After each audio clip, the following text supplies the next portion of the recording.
in baseball.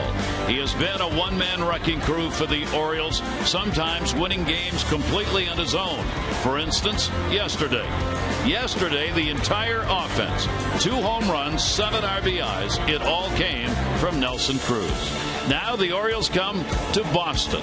What's he got in store for the Red Sox? Well, we are about to find out.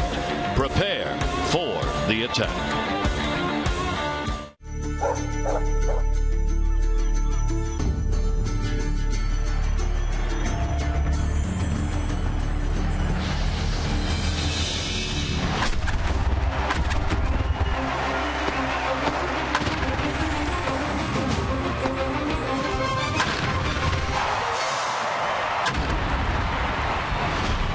It's the Orioles on Masson, and the road trip continues. The Orioles avoiding the sweep against Tampa Bay yesterday.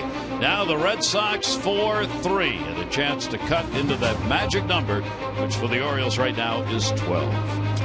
Hi, everybody. I'm Gary Thorne, and welcome. For the Orioles, they just keep rolling along, and so does the Orioles offense. It has led them all season long, and the pitching, well, since the 1st of June, that too has been exceptional. But for the whole season, there has been one name that has stood out. Whenever the Orioles needed some offense, it was Nelson Cruz. None more so than yesterday. His name now in serious consideration when you talk about MVPs. He started the ball game out on Sunday in the first inning with 2 down and would pick up a base hit. Then he would hit his 38th home run, 2 RBIs, 6th inning. Then with the bases loaded, he delivered a triple. That was in the 9th. He cleared the bases. And then, move later into the ball game, time to win it. Yep, another home run.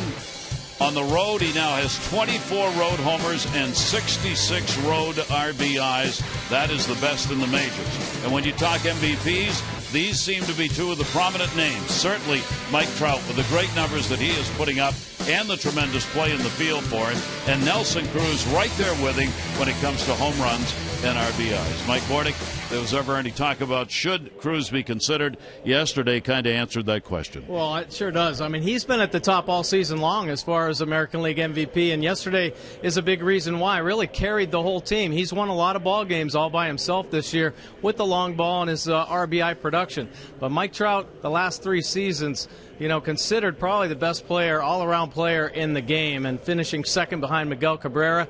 I look at Nelson Cruz's numbers. He potentially is going to lead the league in home runs and probably RBIs as well at the rate he's going.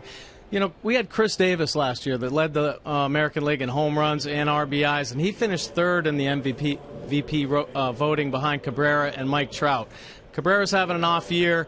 You look at all these great players, Trout, Nelson Cruz, so many other ones in the American League, guys that are kind of really catapulting their teams into the postseason, and they are all pretty equal. Now, when it comes down to judgment time, who has really made the biggest impact in getting their team to the promised land, the postseason? Miguel Cabrera was that player the last 2 seasons. Well, I think Nelson Cruz has to be one of those top 3 or 4 guys in the game right now. I mean, his home run production is incredible. He's done it consistently throughout the season.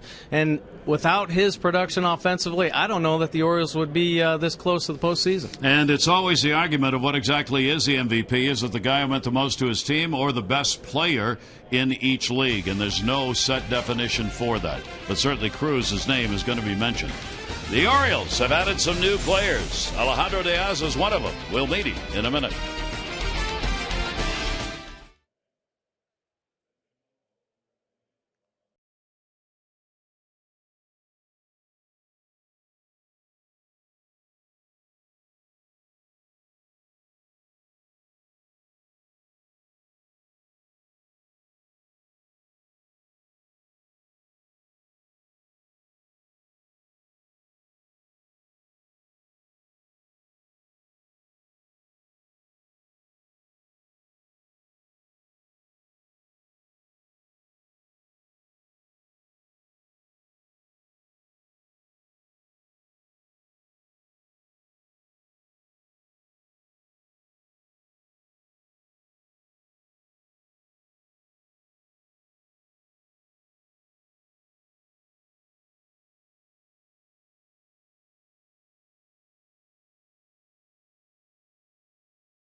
to you by Southwest Airlines.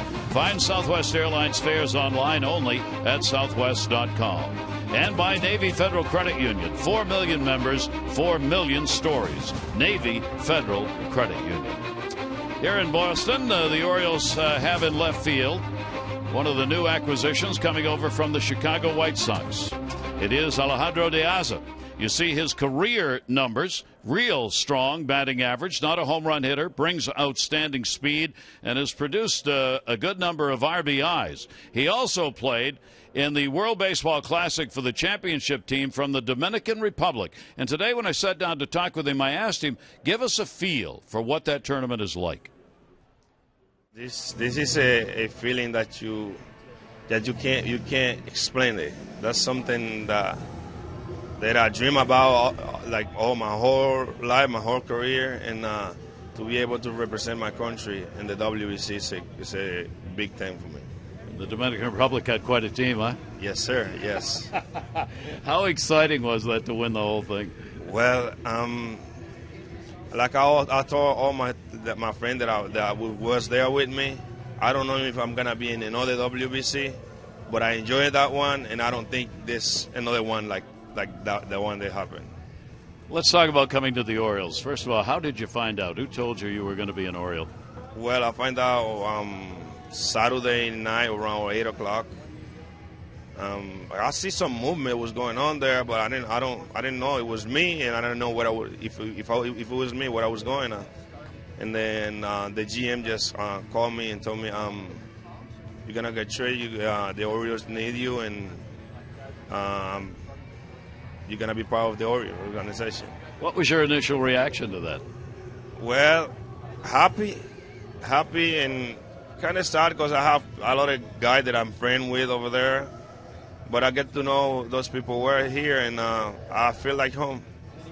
What have you found out about this ball club now that you've been around it a little bit? What's the feeling? It's great. It's great. It's a team that never get down. We can be down by as many runs we'd be down. We never give up. And I like this club. I like the energy that is in this club. Alejandro, you've been a leadoff batter most of the season. You like that? Is that a spot you like to hit in? Well, I like anybody ordering, anybody ordering. As long as I'm in the lineup, it's fine with me. I can live with that. Did you come with the feel of excitement here because of the pennant race that's going on? Was that? I mean, you went from a club that wasn't going to go to the postseason to one it is. You're smiling already. That's got to be big for a ball player. Yes, it is. Yes, it is, and especially knowing that you can go to the playoff and go to the World Series and win it. And I think this is one of the things that every baseball player dream about, you know. It's great to have you as an Oriole. Congratulations, and have a great finish to the season. Thank you. Thank you.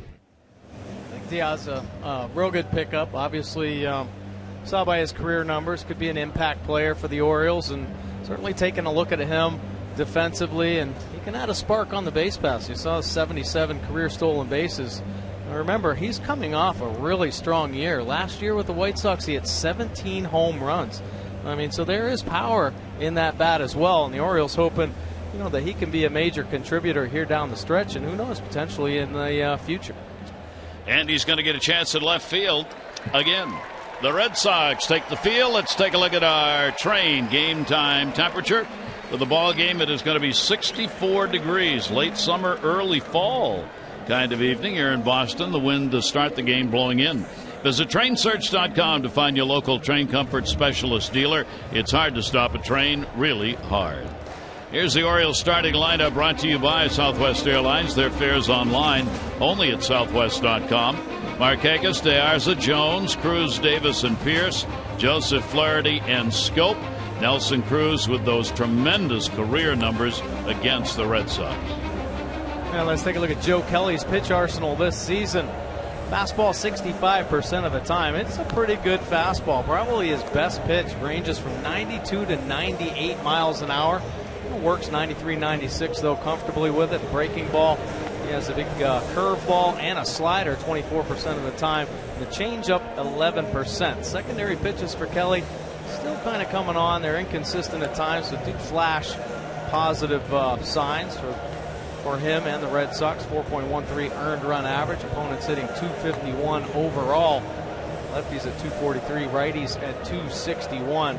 This will be his 14th start. Of course, came over from St. Louis, Lackey trade, making his 7th start now with the Red Sox. Finally able to pick up his first win in his last start. But the problems have been just his efficiency and command. 22 walks since coming over here to the Red Sox, averaging over 5.5 per 9 innings. So he's looking to try to get back in the strike zone. His stuff is plenty good enough. He's got to try to harness the command. John Farrell's ball club has been eliminated from the postseason, mathematically eliminated. They are out. Houston, Texas are out. National League, Arizona, Colorado are out. So for the Red Sox players, and Kelly as one of those pitchers, it's about next season and trying to make an impression. And boy, the Red Sox, we'll go through it later in the ballgame, their position players are probably pretty well set, but their pitching staff, their rotation and their bullpen is not. It is wide open. So Farrell's taking a long look. 26-year-old Kelly ready to go. The Orioles' Nick Markakis back in the starting lineup after a day off yesterday. He will take the pitch outside for a ball, and we are underway for the first of 3 here in Boston. Orioles have the edge against the Red Sox on the season, 7-6. They've won 4, lost 3 here in Boston, and that one will be fouled away. Real change in weather from the Orioles coming from Tampa Bay, of course, inside the Trop, 72 degrees, but here in Boston it's a beautiful fall type night. And with all that humidity and 90-degree weather in Tampa, the Orioles come to Boston, where it's significantly different. And a swing and a miss on a pitch he kept down, and off that corner, 93-mile-an-hour fastball. You see the good life he possesses. Of course, a 2-seam fastball. That was that one there. Starting on the inside corner, ran back over a little bit. Good live arm. 1 ball, 2 strike delivery to Nick, and Markakis will foul that one back. Keep the at-bat alive. The left-handers with just that 149 number, keep that in mind in the lineup tonight. Tough for the lefties to get to Kelly. Now those at-bats are somewhat limited since joining the Red Sox. 1-2. Straight away on the D. Markakis goes with that hit in front of home plate. Middlebrooks will handle it and record the out. Take a look at the Red Sox defense behind Kelly. Cespedes brought over in one of those trades at the end of July. Betts in center field, the young center fielder just called up. Nav over in right field. Bogarts and Pedroia up the middle. Middlebrooks spent some time on the disabled list and some inconsistencies. He's back at third base. Napoli at first. And veteran Ross behind the plate. And here is Alejandro De Aza making the start in left field for the Orioles. Good ballpark for him. He's hit .282 here in his career, and he will take the pitch on the inside corner. So De Aza getting a look-see by Buck Showalter and company on the starts in left field so far. He had a 1 hit, 4 at-bats on the trip, playing in only 1 of the games in Tampa Bay. Pretty good changeup right there and an 0-2 count. Yes, it was. I mean, perfect pitch down in the zone. You know, he's a work in progress, obviously. You know, and they're trying to harness that command. Coming off a pretty good start, though. He had his first win for the Red Sox in his last outing. Driven to center field deep. Wind is blowing in a bit. Going to hold it up. Wouldn't have been out. Betts is back there to make the play, and De Aza is retired. You pitch at Fenway and you can keep the ball there, you'll win games. Because no matter how hard they're hit, they're probably not going out. Boy, that is a big outfield. Center field and right field. Very tough to play. A lot of tricky angles out there as well. So Adam Jones with 2 down and nobody on here in the first inning. Adam this season real solid against the Red Sox, hitting .385 with a home run and 5 RBIs against Boston this year. He will take the pitch inside for a ball here at Fenway for Adam. Oh my, has he been raking? .419 clip here at Fenway Park. 2 doubles and 3 RBIs. Loves it. That was my Boston accent. Harvard Yard. Yeah. Why does it always come out here? I don't know, because we're so close to Maine, I guess. And the 1-1 count. So I got to get over here to the ballpark today and look at what I was wearing. I was like, oh my gosh. I had on a regimental tie, a blue shirt, khaki pants, and a blue blazer. Said, yes, sir, I'm going to Harvard. 2-ball, 1-strike count on Jones. Straight up pretty much on the D. Betts in center, moved a couple of steps to right on Adam, and a swing and a miss. Kelly bearing down with some strikes here at the start of the ball game. Yeah, he has been aggressive with the fastball. Take a look at the Nissan pitch track. This one 95 riding in, up and in on Adam Jones. Good life on the cheese. He's facing the Orioles for the first time in his career, and backs off, asking for the timeout. Ross behind the plate. Alan Craig with the ball club as well in that deal in St. Louis. John Lackey going the other way. That'll be fouled off. That one got a piece of Ross, and the count's 2-2. Try to get right back in there with the fastball, doubling up. See, good movement on the two-seamer. Adam just able to get enough of it to keep the at-bat alive, and Ross taking the brunt of that foul ball. Try it again here. 2 balls and 2 strikes. Delivery by Kelly is grounded foul outside of third. Adam had the day off as far as a starter was concerned yesterday, but did end up coming into the ball game, hitting the leadoff spot. Ended up with a big single in the 9th inning in his first at bat of the ball game, and would come around to score as the Orioles got 3 in the 9th. Descended into extra innings. Like Showalter's team, 83-59 coming in. That 9.5 game lead over the Yankees, and the magic number at 12. Cruz on deck. 2-2 delivery on the way, and bounce that one out in front. Jones on the road trip so far. He had a 3 for 9 with a run scored in the series in Tampa Bay. 3 ball, 2 strike count, 2 away here in the first inning. John Farrell and the Red Sox going through an unbelievable season. 3-2 delivery, and that's there.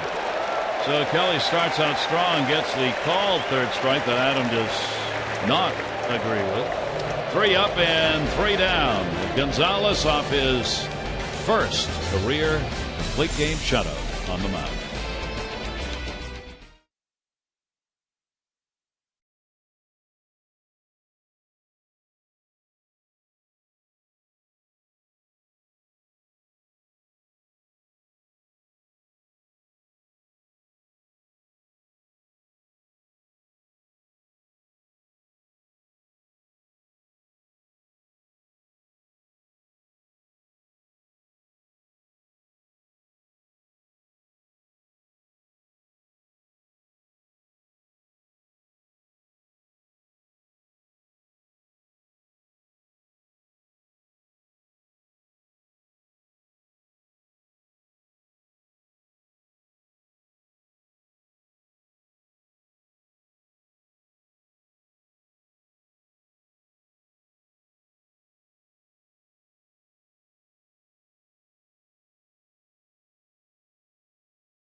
Them on the O. A lot of fans here for the Orioles tonight.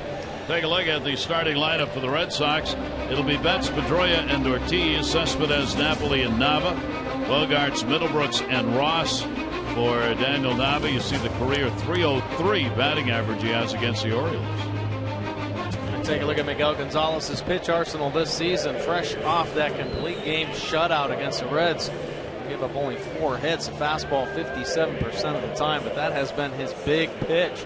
He's been able to locate it all over the zone. Breaking ball, he's got the slider, curveball, and the changeup, that nasty split finger, that 14% of the time. 8 wins on the season, 3.38 earned run average, continues to come down. 97 strikeouts in 136 innings. Opponents hitting .254 overall. Lefties at .258, righties at .249. So Miguel ready to go to work. Here is Betts, who will take the pitch on the outside corner for a strike. Betts, a 4-game hit streak coming in. Another one of the young players looking to make an impact as the season concludes here in September. And that pitch to him will be away, 1-1. We should note right away, Bill Miller, who's the home plate umpire, Adam Jones not happy with that last call. The hitters better get used to it. There is no umpire who calls pitches more favorably towards pitchers than does Bill Miller. If it's close, it's a strike, and you better come up swinging. Yeah, you better be aggressive up there. Yeah, that fastball on Adam Jones was off that outside edge. Never even caught the plate. Tough to get to. Better start expanding the zone now. 2 ball, 1 strike count. Mookie Betts waiting on it, and that'll be in there for a strike. Betts has been hot of late. He's had multiple hits, 6 of the last 10 games. Recall from AAA the last time on August the 18th. And he's got some speed in that leadoff spot. Gonzalez's delivery to him, that's going to be a base hit up the middle. So Betts extends that hit streak to 5 in a hurry. Take a look at the Orioles defense, brought to you by Chevrolet. Liaza, Jones, and Markakis in the outfield. Flaherty and Scope up the middle. Flaherty getting his 3rd consecutive start at shortstop. J.J. Hardy's back, acting up a little bit. Davis and Pierce on the corners, and Joseph behind the plate. So for the moment, the Orioles will rely on Ryan Flaherty to play short. J.J. Hardy, of course, has gone back to Baltimore to have that back looked at. That has to be, not has to be, it is a real concern for the Orioles. The back's just not gotten better. He came out early today, took some ground balls, tried to warm up. It just didn't feel right. So as soon as BP was done, as soon as he was done, decision made to go back and have the doctors take a look at that, see what's going on with that back, and try and get him back and healthy. Here is Pedroia. He'll take that one to short. Flaherty's got it. Big hop 1. Relay over to first. Oh, major league double play. All the way around on that one is Jonathan Scope, again displaying that arm at second base. Well, such an impressive turn here. Ryan Flaherty, some trouble here the last couple days with some late inning errors, but here the high hop handles it well, gets it on the Scope very quickly. But Jonathan Scope just turns it on second base, uses those legs as protection. Betts just running into a couple tree trunks there, and you see the strong arm. Nice stretch on the end by Pierce. Nice clean double play by Flaherty and Scope. Well, Scope, see him do all kinds of different things out there, thinking the game while it's going on. Here's Ortiz. He realized that he was not going to be able to push off the bag or jump over the runner and still get the out at first. It's amazing. Just stays there. Stays there and throws. You know, a lot of second basemen, they use that base to protect themselves a little bit. Well, Scope's got those huge legs as well. Such a big guy. Guys are starting to get scared of running into him. He has hurt a couple players. David Ortiz on the big cut. There's the shift on. Ortiz 0 for 4 against Gonzalez, and the only times he has faced him. Having an outstanding year again. He is 7th in the majors, 5th in the American League in RBIs. He's got 98. He'll hit that 100 mark and then some. And when we talk about the shift in Ortiz, that's where he stands. Yeah, he leads the way. Most hits lost in the shift. Now, always the big shift on Ortiz, 29 hits. Chris Davis on that list was 17. A lot of these hitters, the whole infield slides around. They aren't willing to make the adjustments. Typically home run type hitters, David Ortiz and Chris Davis. They hit some bullets. And unfortunately, the second baseman play that shallow roving right field, take away a lot of knocks. 3 ball, 1 strike count with 2 down, nobody on. Gonzalez delivers to him, and it will be fouled back. Miguel Gonzalez against the Red Sox has a 3-0 mark. He does not have any wins or losses against them this year. Faced them back on July 5, non-decision. Good ball game, though. He gave up 2 runs, 7 hits, in 8 innings in that game that start against Boston. Pitch to Ortiz, and he will walk it. So Ortiz gets the 2-out walk here in the first inning. And now you face the power that Oakland wish they still had. Ultimate may have made the trade that kept Oakland out of the playoffs, perhaps, when all is said and done. Is Cespedes coming up right now? Right. I mean, they made this big blockbuster trade, but they traded away the heart of their order. You see with Oakland, 256 to 17 home runs, 67 RBI. With Boston, unbelievable. Batting average has gone up 27 RBIs in the 34 games he's been here. So he has been on fire. 4 home runs. And yeah, Oakland thinking, where is the heart of our order? Boston. Yeah. And the pitch will be there for a strike. Cespedes has seen Gonzalez only 3 times. He has gone 1 for 3 against him. The overall numbers on the season obviously enormous. 94 RBIs for him. He's right there in that group, closing in on 100, along with Ortiz, who's on at first base. 0-1 delivery on the way, and Gonzalez will be outside with it. Count goes to 1-1.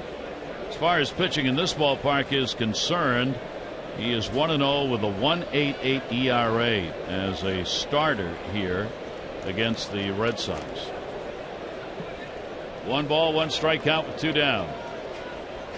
He's just kind of taking a step off the bag at first.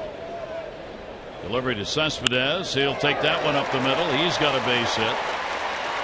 Jones will get it back in. So a couple of hits and a walk in the inning, making that double play so important. Red Sox have runners at first and second. Now both hits given up on the breaking ball. Not terrible breaking balls, but good hitters getting that front foot down. Trust in the hands, both Cespedes and Betts waiting on it, shooting it right back through the middle. This is where the Red Sox have had one of their big reversal of fortunes. With runners in scoring position, this team is last in the American League, hitting at 236. They were in the top 3 all of last year, with runners in scoring position, finishing 2. And here they are in last place. Napoli up 0 for 4 off Gonzalez. They get the first chance to get one up on the board. 2 down, 2 on. And the pitch away for a ball. Well, we'll see whether or not Napoli can buck the odds here. He is hitting only 173 in these situations, which is pretty amazing. Like Napoli, who has been a pretty good RBI man for his time with the Red Sox. 1-0 count. Ortiz the lead runner, and the pitch will be taken away for a ball. Yeah, offensively, they've been struggling. They relied on so many young players, though, start this season. Opened up with Bogarts and Jackie Bradley Jr. And a lot of times you put a lot of faith in young players, and it takes a while for them offensively to respond and make the adjustments that it takes. They've been hurt with some big injuries.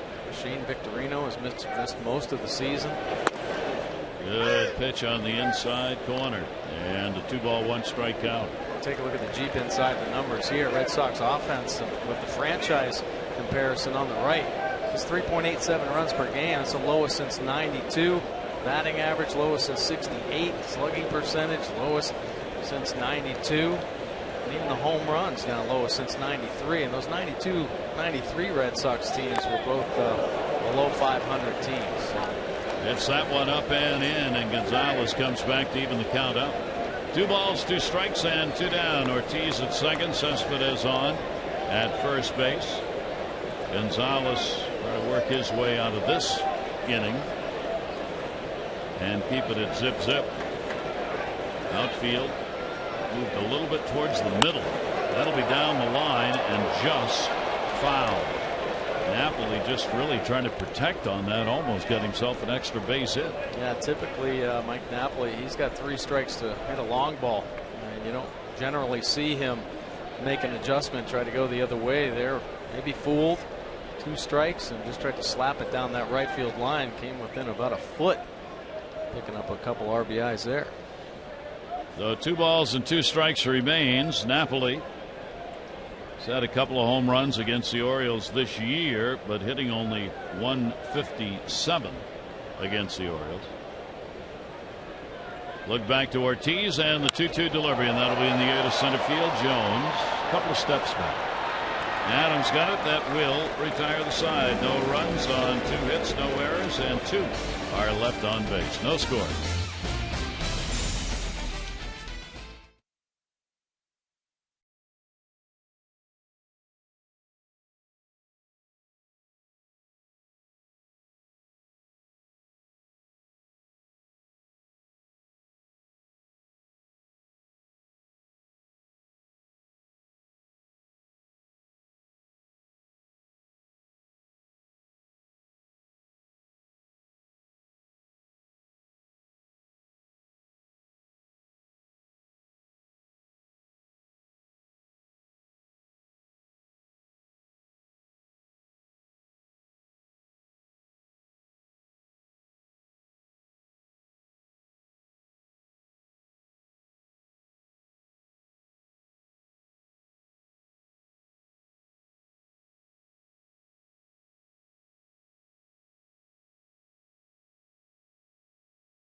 Atkinson has won $500 for being selected, $500 more for every Orioles home run hit.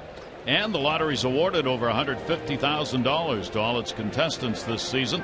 Play the Orioles scratch off today for a chance to win up to $60,000. Find out more at mdlottery.com/Orioles. Full house up on the Green Monster.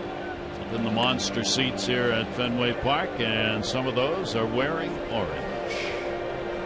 Oriole fans all over the ballpark tonight. Red Sox, despite the fact they've been eliminated, are still drawing good crowds, especially the weekend crowds were good, and they're going to have a good crowd here tonight to watch these Red Sox play. A lot of tickets, of course, sold way in advance, even before the season started. So folks got them, might as well use them. Kelly will go back to work. Nelson Cruz, the designated hitter. Ball game tonight. All the headlines, of course, around baseball about the ball game that he had yesterday with the 7 RBIs. So Cruz goes to work here on Kelly, and the pitch will be taken outside for a ball. Well, Nelson Cruz, of course, the 39 home runs. Take a look at his home runs by zone. His only trouble spots up and in, down and away, but complete coverage all over the plate. Nelson Cruz just daring a pitcher to give him something on the dish. Cruz here at Fenway Park has a .406 career batting average, and he has hit 6 home runs here in this ballpark. That one's going to go to the middle. Great stop made. Bogart's throw will get away and will go off the facade of the dugout, so he'll be on at first base, probably a single. Although if that throws on the money, they might have had him. Yeah, they may have had him. Bogart showing the great range up the middle. Ball taking him into center field. Napoli with the stretch, but just whiffs on it. The attempt here. The throw, not that bad. Napoli just couldn't get out there and make the play. Would have been very close. The Cruz will be credited with a base hit. So Nelson's got a single. That'll bring up Chris Davis. Shift on in the infield, but at double play depth. Middlebrooks, the third baseman. They move him around on that left side. Davis will take the pitch for a strike. Now take a look at the shift. Actually, Bogart's holding tight over there on the left side. Middlebrooks swung over in between Napoli and Pedroia in the hole. They leave the shortstop with more range, cover more ground. Pitch taken inside. This is actually about as good as it gets for Chris Davis on the defensive side of it, because he finally gets a chance to get a ball hit in the outfield into right field and might actually not be caught, because you got to play in a double play depth. 1 ball, 1 strikeout. Cruz off first base. That ball launched in the air. That's going to fall in the gap. It'll be played by Nava. Throw will come into the cutoff man, and over to third base goes Cruz, and the Orioles cover the corners here in the second with nobody out. Good piece of hitting right there by Chris Davis. And a better job of base running. Davis getting on the fastball as it leaks back over the plate and just hammered. He wanted some elevation. This ball is stung. Takes Nava out to the gap. Cruz reading it right away. He does not hesitate. Walks into third base. So the Orioles, with runners on at first and third now, a chance for not only an RBI but maybe even a big inning against Kelly. Steve Pearce at the plate. Infield will play for 2. Pitch will be outside for a ball. Pearce, in a modest slump, has not had a hit in his last 10 at bats. But he's gone through very few of those this season. 37 RBIs, 16 home runs. He's been, of course, catalyst here when needed on this offense. That strike will be taken, and the count goes to 1-1. Now Steve Pearce played himself into the everyday player role after playing such great defense at first base when Chris Davis was on the disabled list. Boy, just got hot with the bat. Couldn't get him out of the lineup. Made some adjustments. See his stance closed off. 1-1. That may fall, and that's going to be a base hit, and Cruz will score. And Pearce gets out of the offer and picks up an RBI. Steve of this season is hitting .283 with runners in scoring position. Continues it right there, and the Orioles are up. Yeah, good piece of hitting by Steve Pearce. And you got to go back to Nelson Cruz. You know, you help your teammates out with good base running. Steve Pearce fighting off a nasty fastball as it rides in, pulls the hands in tight, finds some outfield grass. Nelson Cruz, because he went first to third, just walks home for the Orioles' first mark. So now runners at first and second. Davis stopping down at second base. Pearce gets his 38th RBI. Red Sox playing for the bunt, and Joseph will take the pitch.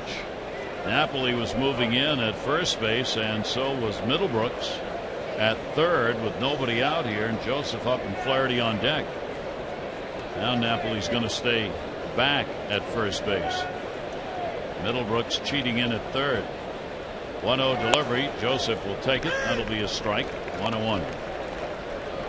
Caleb getting a lot of playing time behind the plate for the Orioles, and in these situations this season, Joseph is hitting .205 with runners in scoring position.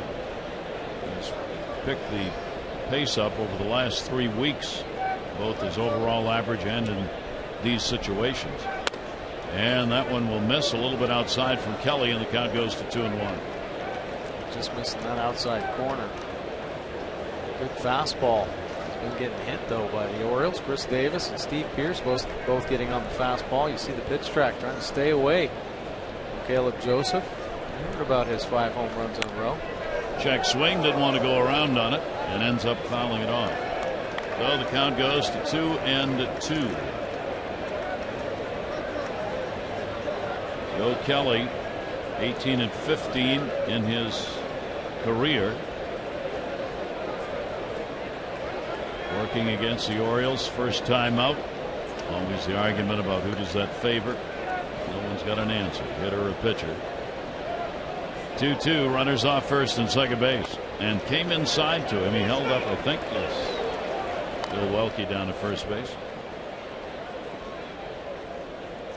Take a look at this fastball, just boring in on Caleb Joseph. Caleb holding it up. Not even close. So the count goes to 3-2. Everybody back now in the infield. Pedroia trying to hold Davis at second, and he's striking out. As we said, hitters will learn as they go in this game, come up ready to swing. A couple questionable strike calls on the outside corner, and you see the 6th pitch there on the pitch track, well off the plate. Yeah, it's a two-seamer, and it's trying to work back on. And Ross just kind of sucks it back in. It's a call. Buck Showalter letting him know he doesn't like that call. It won't change a thing. Now the strikeout, first out of the inning. That'll bring up Flaherty. Flaherty playing at short. Runners on at first and second base. Flaherty 250 with runners in scoring position. He'll take the pitch inside for a ball. As the Orioles try and jump on yet another ball club that's down, as we've talked about, when you get a team like the Red Sox. They can be willing to play the game a little faster and get out a little early if you get that big lead on them early in a ball game. Breaking ball, and that's going to miss. And the count goes to 2-0. Jonathan Schoop waiting on deck. I mean, you know this Red Sox team, though, there are so many young players that are trying to continually prove themselves and try to make, an impression to get on the roster next season. Middlebrooks has had an up and down year. Of course, Betts, the center fielder, young player, had a couple opportunities this year, but he wants to make an impact, so they're not going to give up at all. They're going to play hard. Bogarts as well at shortstop. Their defense pretty much set next year, probably. Cespedes will be in left. Rusney Castillo, player out of Cuba, will probably play center. Victorino or Craig will probably play right. Third base is wide open. Bogarts will be the starter at short. Pedroia second. Napoli at first. Vasquez will be their starting catcher next year in all likelihood. Down to first base. Turn one. Back to first. Not in time. And staying at third base is Davis. Not enough to get the double play, but they will get the out recorded at second. Flaherty hits the ball hard. Napoli fields it clean on over to short, but Flash running down the line. Pretty close play. Kelly, good job to cover. Flaherty just beating that one out. So 2 away with a run in here in the second inning. Kelly will now have a chance to get out of this after the Orioles had the first 3 on with nobody out. That'll bring Jonathan Schoop to the plate. Jonathan here in September, 3 home runs for the Orioles. Cruz has got 4 to lead the O's in homers in September and every other month and on the year for that matter. Pitch taken down low for a ball. Schoop trying to get the 2-out RBI. He too hitting 250 with runners in scoring position. Kelly with a fastball up there in the mid 90s and has shown the breaking ball a few times. Pretty good differential. Schoop 1-0 count, 2 away. Jonathan takes it. It'll be there for a strike. Well, you can see what his best pitch is. Obviously the fastball. Good two-seam movement, holding a good velocity in the mid 90s. Trying to flip an occasional curveball up there. He spiked one of them. Thrown a good changeup. And really, that's what they're trying to refine. Just come up with some off-speed pitches he can throw more consistently for strikes. Middlebrooks will make the play over to first, and that will do it as the Orioles are retired. They do generate a run, 3 hits, no errors, and 2 are left on base. Orioles up.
Battling for home field advantage for the playoffs. For a limited time, place a deposit on a 2015 full or partial season plan and guarantee tickets to attend home games 1 or 2 of the ALDS and other games throughout the postseason should the Orioles advance. Don't miss out on this unforgettable experience. Sales picking up. Go to Orioles.com/postseason or call 888-848-BIRD. These are the elimination numbers as far as having a shot at the division title are concerned.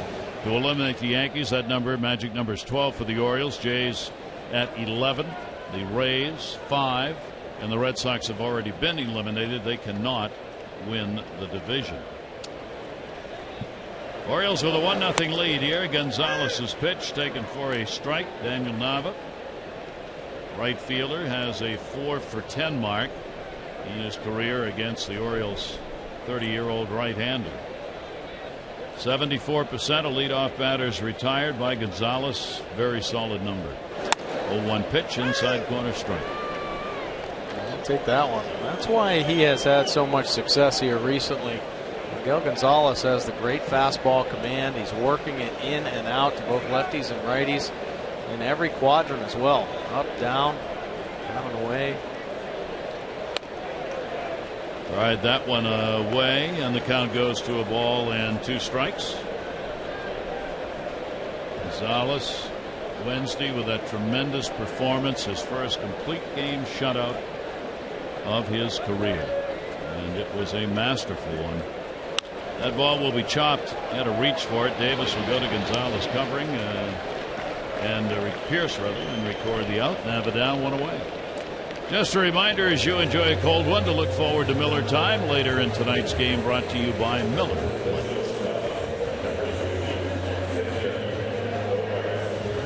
1 away here in the second. Bogart's coming up. Their young shortstop, who they firmly believe will be a very good major league hitter. Talking with John Farrell before the game today, they have no questions or hesitations about him being the at least penciled in shortstop for next year. That one off the mask of Joseph. Definitely a learning year for Bogarts. Know about his defensive ability here. Following one right off the nose of Caleb Joseph. But this year, there were some problems. In the end of the wall, Diaz are there, and he's got a good jump. Alejandro Diaz are getting back. Bogart's retired, and there are 2 away. Yeah, Bogart's, you know the bat always comes along last, but I think he lost his patience, had some frustration, ended up taking the bat out to the field. So defensively, he got into some problems as well. Here recently, the bat's starting to pick up. He's more grounded out at shortstop. Of course, manager John Farrell feels confident about him. Third base is another story. As we said, Middlebrooks playing there tonight. Certainly will have a shot at it for the coming year, but that Red Sox third base position is really wide open. Will Middlebrooks, 1 for 4, a home run lifetime off Gonzalez. Recently got out of an 0 for 18 streak he was in. There are some rumors, and I emphasize rumors, that Boston's one of the teams interested in J.J. Hardy. If he's healthy and available, Bogarts could be moved over to third. Here's the 1-1 delivery on the way, and that'll be foul back. The Yankees are also interested in J.J. Hardy. Well, I think there's more than 2 teams. I'm sure every team wants a player like J.J. Hardy. You just don't find him. Somebody that can take control of an infield, especially nowadays with all the shifts that go on. Somebody you can count on to catch the ball, make the routine plays. And if you have younger players, certainly a great veteran player that will help the guys around him. Look what he's done with Jonathan Scope and Manny Machado here. So his value is way up. Now the question is that back. Is this back a serious problem or not? And probably not going to know an answer to that. Examinations by the doctors back in Baltimore, and then what plays out the rest of the year. Ball hit into the gap. Jones will go over to get it, and Middlebrooks is on with a base hit with 2 down here in the second inning. Pretty good piece of hitting right there by Middlebrooks. Get a pitch elevated and handle it well. Eyes light up here. Gonzalez trying to get that fastball up and away. Definitely up and on the plate. He hammers it. Nice effort by Scope. Nice clean single there by Middlebrook. So a runner on for Ross, batting ninth, the catcher. That 184 batting average. Ross has had a couple of home runs against the Orioles this year, hitting only 200 against those pitching, and that will be away. Nelson Cruz saying last week that negotiations, talks with the Orioles have begun. And J.J. Hardy, while it's not been formally announced, apparently discussions have already begun with the Orioles and Hardy as well, preliminary, but the Orioles headed to the postseason, not the kind of things the club wants to do and in any way disrupt what's going on the field. So whatever occurs as far as those talks are concerned with both Cruz and or Hardy, they will be done quietly till the season's over. 1 ball, 1 strikeout. David Ross, 2 down, 1 on.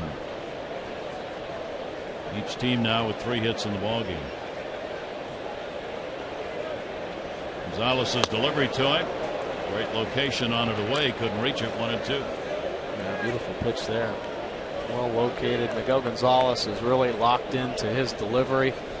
So clean right now and on time. See the pitch track. All 3 pitches worked in the same spot. Last one, a little bend on it with the slider. Ross playing in just his 47th game of the season. Pitch inside. As we said, the young catcher Vasquez has really taken over the job, even though he's caught only 40 games this year. Pitchers love throwing to him, and that can mean a lot when it comes to who's going to be behind the dish in games. 2 balls, 2 strikes, and 2 down. At first base, Middlebrooks. A couple of steps on the lead, and that's the one. So Gonzalez gets the strikeout. No runs, 1 hit, no errors, and 1 left on base. The Orioles have the 1-0 lead.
Airlines. Find Southwest Airlines fares online only at southwest.com. By Accuvant, your source for cybersecurity solutions. And by Luna. For beautiful new carpet, hardwood, and laminate, call 877-241-LUNA. Fenway Park in Boston is the site on a cool evening as the Orioles have jumped out to the 1-0 lead going to the 3rd inning. Orioles will go back to the top of the order. Nick Markakis grounded out his first time up. Kelly's delivery to him will be foul back. Nick has started out September with a 5 for 25. As we play here on the 8th. A couple of games affecting the postseason. We'll update you on what played today. Ortega, shallow right field, second base Pedroia, and he's gone. Let's open our Major League notebook here tonight and take a look at the pennant chase page. The Angels defeated the Indians today 12-3, crushed them. They had 4 home runs. They are 7.5 games ahead now in the West. Cleveland 4 games out for the second wild card spot, and the Tigers beat the Royals, so they are tied with Seattle for the second wild card spot, and Kansas City's lead in the division is now just 1 game over the Tigers. My goodness, this is some fun stuff, isn't it? Baseball fan, you gotta love it. There's the bunt down the line. Diaz, it's a good one. Throw to first, no chance. It's a base hit. So there's the speed of Alejandro Diaz as he puts one down, and with one away picks up an infield single. Yeah, real good speed. Nice recognition of the defense. You can tell that Kelly's fallen off. Placed it perfectly. I mean, what a bunt. Middlebrooks even coming in on the grass, but the placement just out in front of home plate on the grass. And the lefty at the advantage, getting out of the box, and he is flying. Nice play. So Diaz gets on. Adam Jones, a strikeout victim, will stand in. Diaz is a threat to go. 15 out of 23 in stolen bases.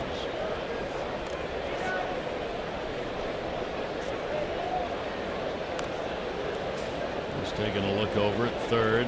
Bobby Dickerson, while listening to Wayne Kirby, the first base coach. 1-0 count on Adam. Orioles now with 4 hits in the ballgame. Joe Kelly, you look, he has a pretty good lead. Long hold, runner not going, grounded to short, in the hole. Bogarts, there's one, relay to first, not in time.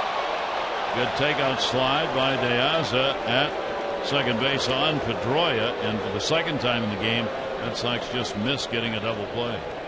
Now we'll take a look at the difference now. Pedroia, Gold Glove second baseman, but Bogart's making the play. Pedroia's got to get off his feet with Diaz coming in hard. Can't get enough on the throw.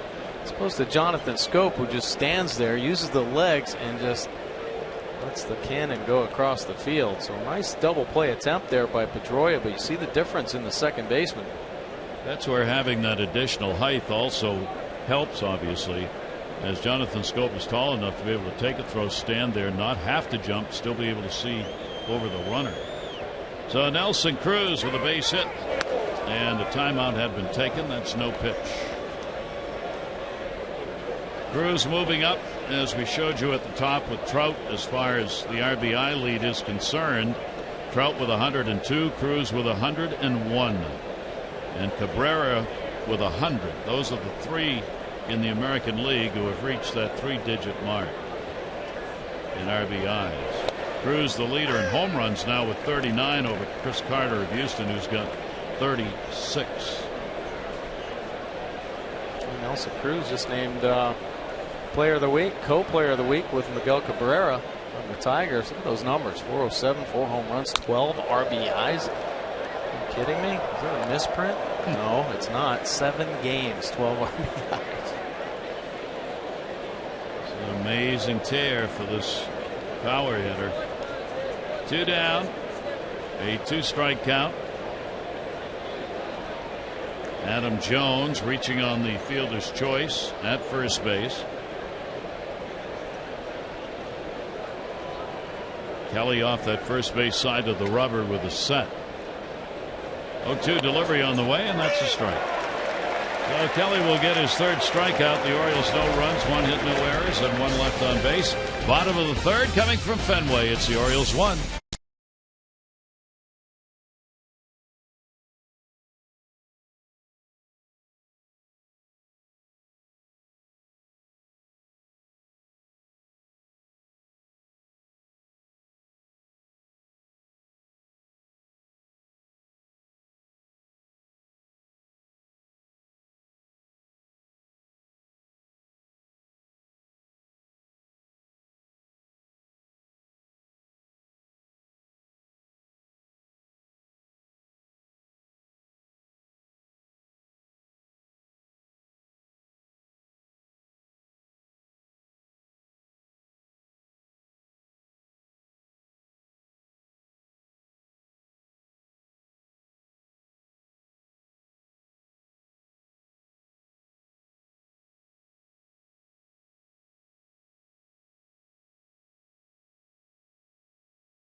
course, only the second player in Orioles history with 7+ RBIs, accounting for all of the team's runs.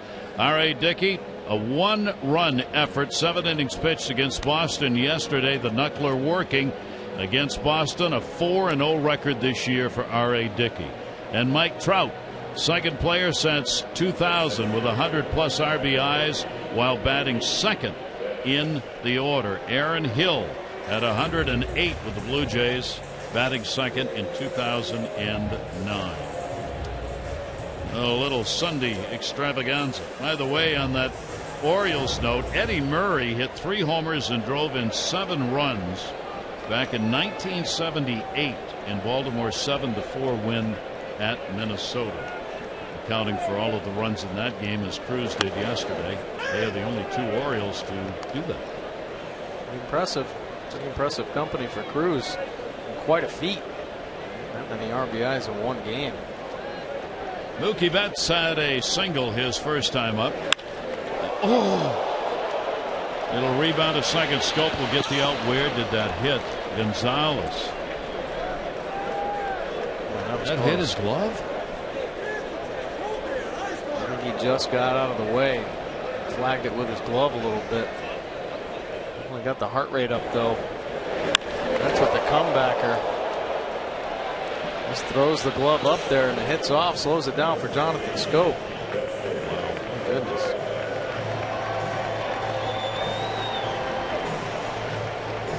Oh, Gonzalez. That was hard to hit ball through the middle, as you'll see.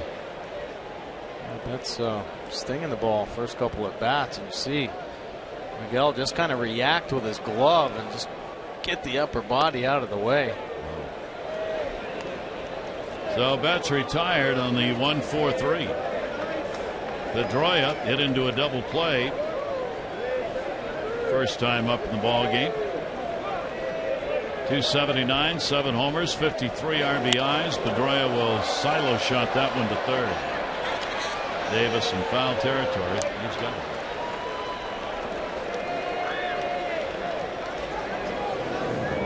I'm going to take a look at the lowest earned run average by a right-handed pitcher since July 1st. Carrasco leading the way with that 1.35. But take a look at Miguel Gonzalez, 2.0 earned run average since July 1st. He has been on a roll. He's really limiting the opportunities. 2 runs or fewer, and going more than 6 innings in 8 of his last 9 starts. I mean, very consistent for Miguel. Keeping the batting average down. Inside corner strike. David Ortiz. Ortiz drawing a walk his first time up, as he does so often. 0-1 delivery to him, and he will foul that one away. You talk about Nelson Cruz. Don't talk to David Ortiz about Nelson Cruz. He wanted the Red Sox to sign Cruz so badly. He made it public, talked about it, was angry when it didn't get done, when Cruz didn't have any offerings anywhere else. 0-2 delivery on the way. In hindsight, of course, his arguing for it was right on the money. Oh, yeah. And the Orioles happy the Red Sox didn't. Exactly. David Ortiz, little general manager in him, proving he knows what a player is capable of. 1 ball, 2 strike count with 2 down. Gonzalez delivery and swing and a miss. So Gonzalez will pick up his second strikeout, retires the side in order, and fortunately not hurt on that shot back through the middle.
Dempsey, not only the '83 World Series MVP, but also when it came to rain delay mastery.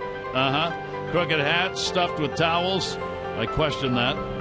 Rain delay theater as he kept the game fun. He entertained them, mimicking figure ice skating on the tarp, did the belly slides to the plate, imitated baseball greats like Babe Ruth and his teammate Jim Palmer. Because of Dempsey, none of that's allowed anymore. Get Rick out here before the end of the season. I mean, do an encore live, and a strike on the inside corner. Davis leading it off, had a base hit his first time up. Pierce and then Joseph to follow. Fourth inning, 1-4-0 for the Orioles, 0-3-0 for the Red Sox. That's a strike on the outside corner. Kelly, no walks, 3 strikeouts. Gonzalez, 1 walk, 2 strikeouts. The Orioles run coming in the third inning. RBI base hit picked up by Pierce. The Orioles had the first 3 on in that inning and got 1. There's that breaking ball he's shown a couple of times. 1 ball, 2 strike count. Yeah, well, Kelly, see the 49 pitches, loving the fastball 83% of the time. A couple breaking balls and a couple change-ups mixed in there, but he's had some problems with command. He's been all around the plate with the fastball. I think John Farrell said, hey, you better use your best pitch, stick with your strength.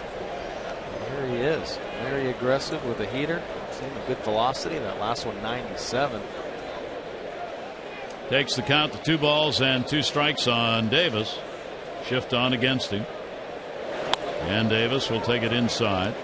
A couple of notes on yesterday's game. Of course, extra inning ball game. The Orioles have a major league leading record now of 13-5 in extra inning games. And the Orioles used 23 players in that ball game yesterday, the most by the team since 1960. 3-2 pitch on the way, and that will be fouled away.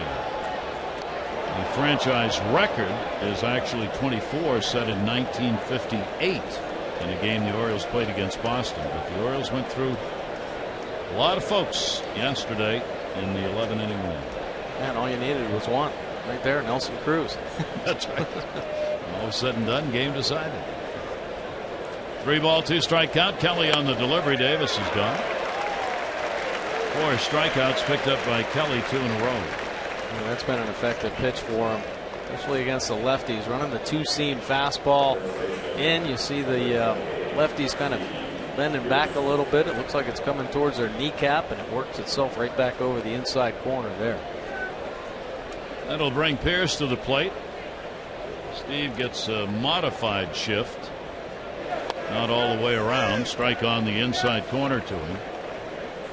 He got out of the 0 for 10 with that base hit in the second inning and picked up the RBI. Kelly's delivery. Orioles now, with the run they've scored in this game, have a plus 84 in the run differential.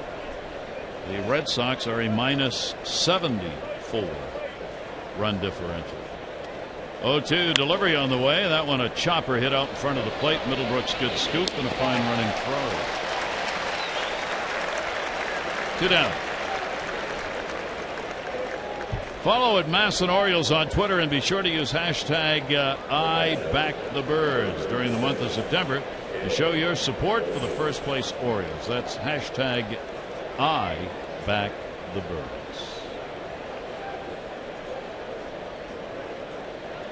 So do they. Those fans up here in Boston. Joseph will foul it off. Joseph called out on strikes his first time up.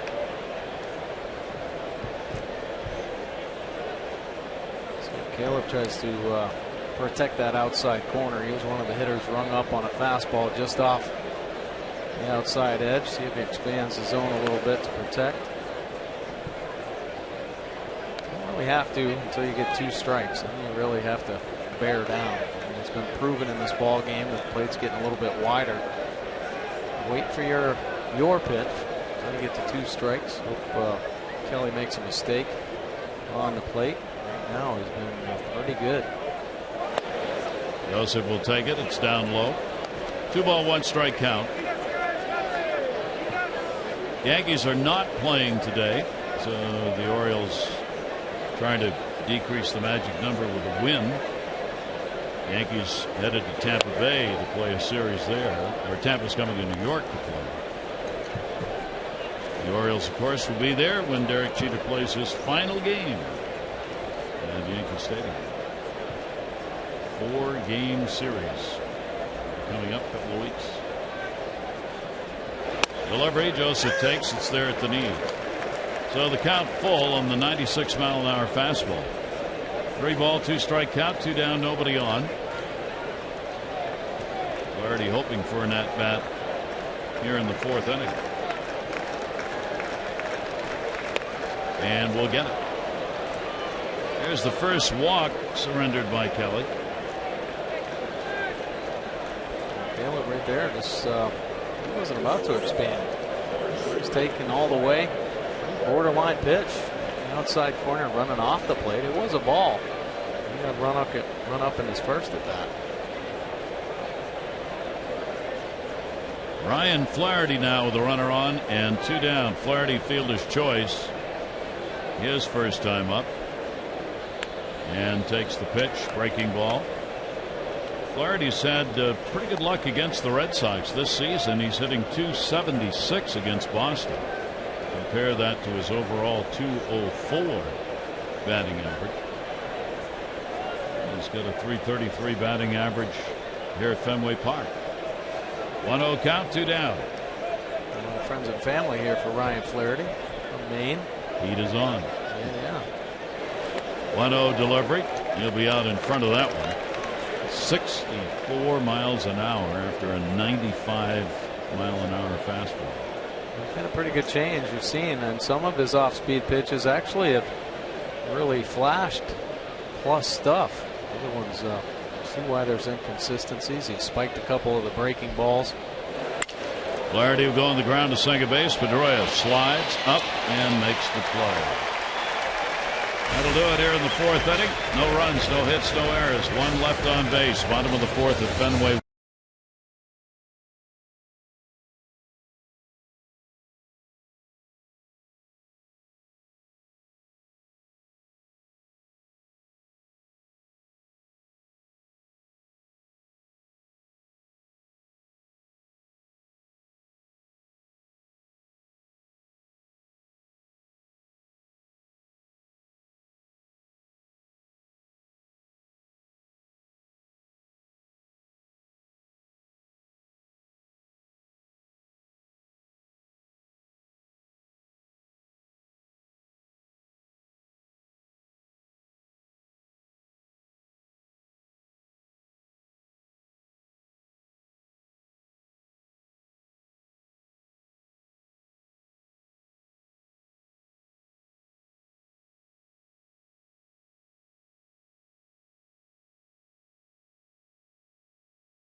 You take a look at it right here. The pitch is swung on and missed. It did hit the batter in the leg, but a swing and a miss is a strikeout and a dead ball.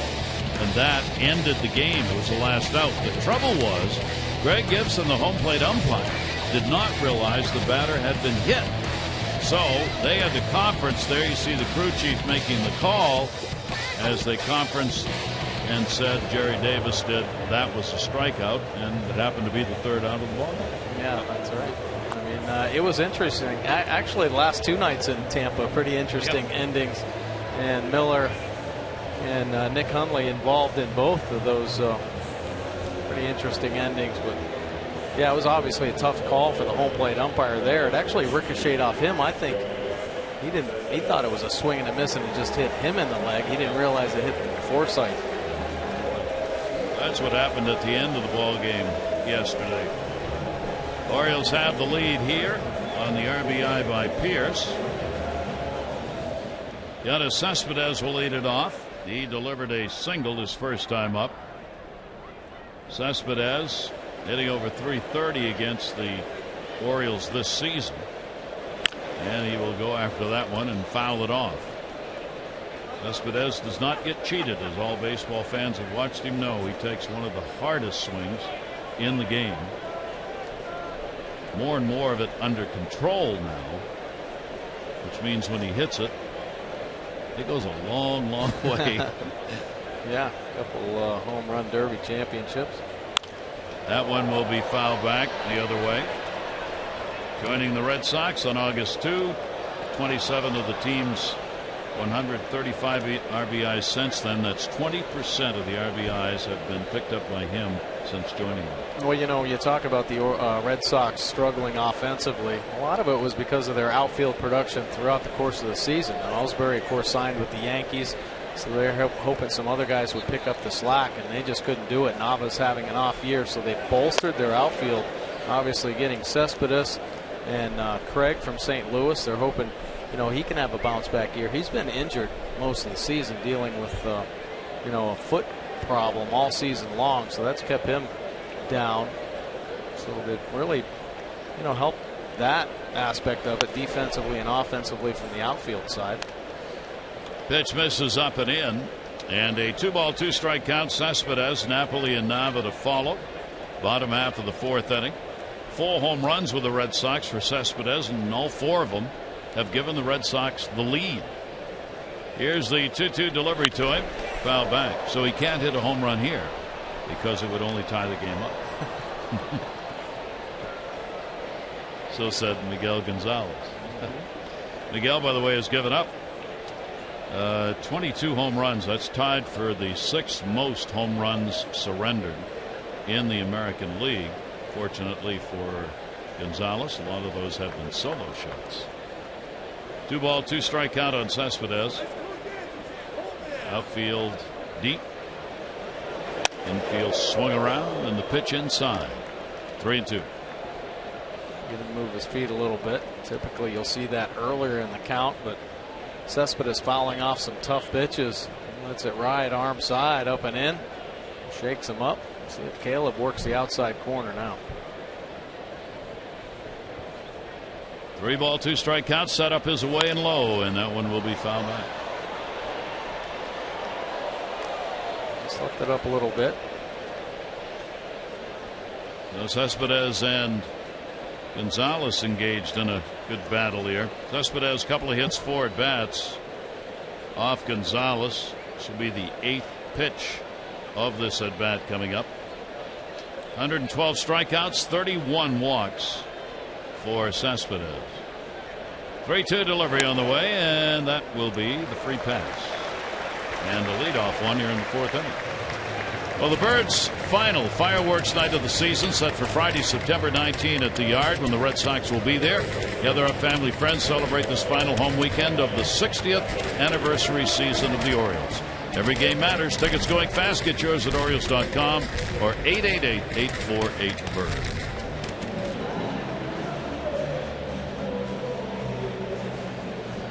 See what happens with a leadoff walk for the Red Sox here in the 4th inning. Napoli coming up, flied out to center field, his first time to the plate. Mike Napoli, 6 hits in his last 15 at bats. After he'd had an 0 for 13, got out of it. Ground ball to short, Taylor made. Scope. And there's the double play by the country mile. Flaherty to Scope to Pierce, and that takes the base runner off, 2 down. A couple nice double plays turned by Flaherty and Scope already in this ball game. Good for Ryan Flaherty, because he's had a couple tough ball games. Making these plays here early on, get him to settle down a little bit. Tough jumping in there. Not a lot of playing time at shortstop this season. JJ's run out there most of the year. Here it is getting into September and playoff time just around the corner. Ryan Flaherty, just a little game kind of sped up on him a couple times in that Tampa series, but the more times he's out there, obviously more under control. And he looks under control here early in the ballgame. Nava grounded out his first time up. Third stint with the Red Sox. He's been up and down. Mike mentioned the problems with the offense. He has been one of those who has struggled. Hitting 151 right-handed, 283 left-handed, and all three of his home runs have been hit from this side of the plate. 2 down, nobody on in the fourth inning. The Orioles with a 1-0 lead. Miguel Gonzalez's delivery, and the pitch will be taken outside.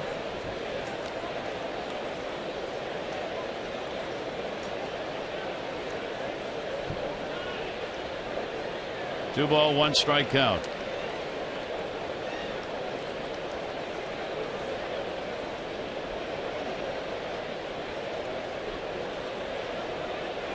And that pitch will be a strike on the outside corner to Nava.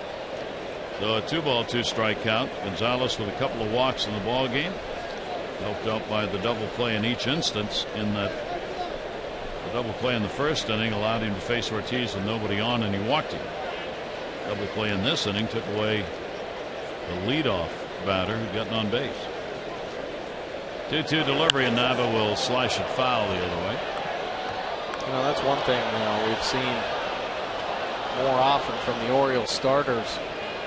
In like the first half of the season, they get a runner on by way of walk or an error behind them.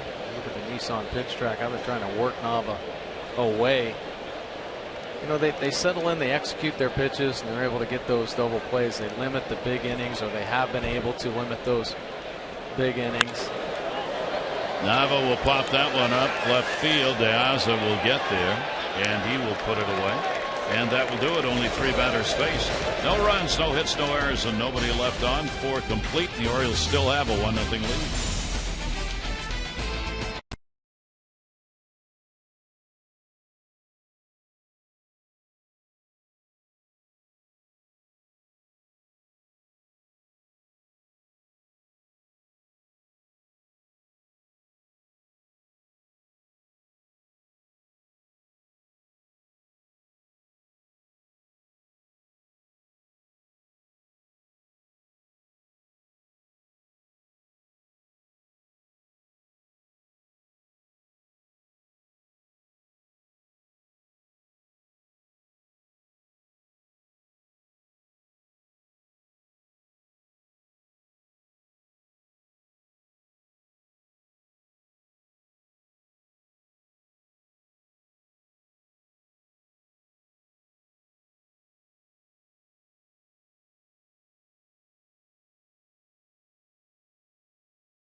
More for healthy babies.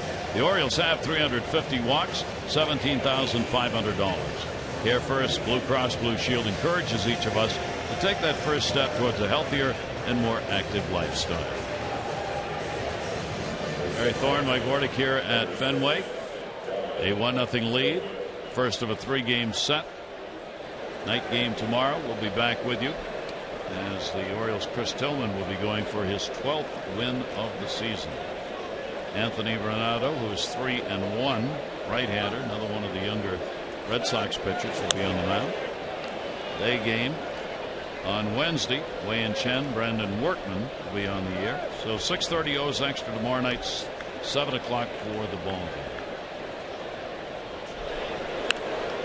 Foul back by Jonathan Scope, who grounded out his first time up. Another pitching duel underway here in Boston. The Orioles 1-4-0. Red Sox 0-3-0. breaking ball coming more into play. A little part of this ball game. He's starting to trust it a little bit more and actually throw it for strikes. It's the fastball in right there. 1 ball, 2 strike count on Scope. Markakis. Diaz a due up.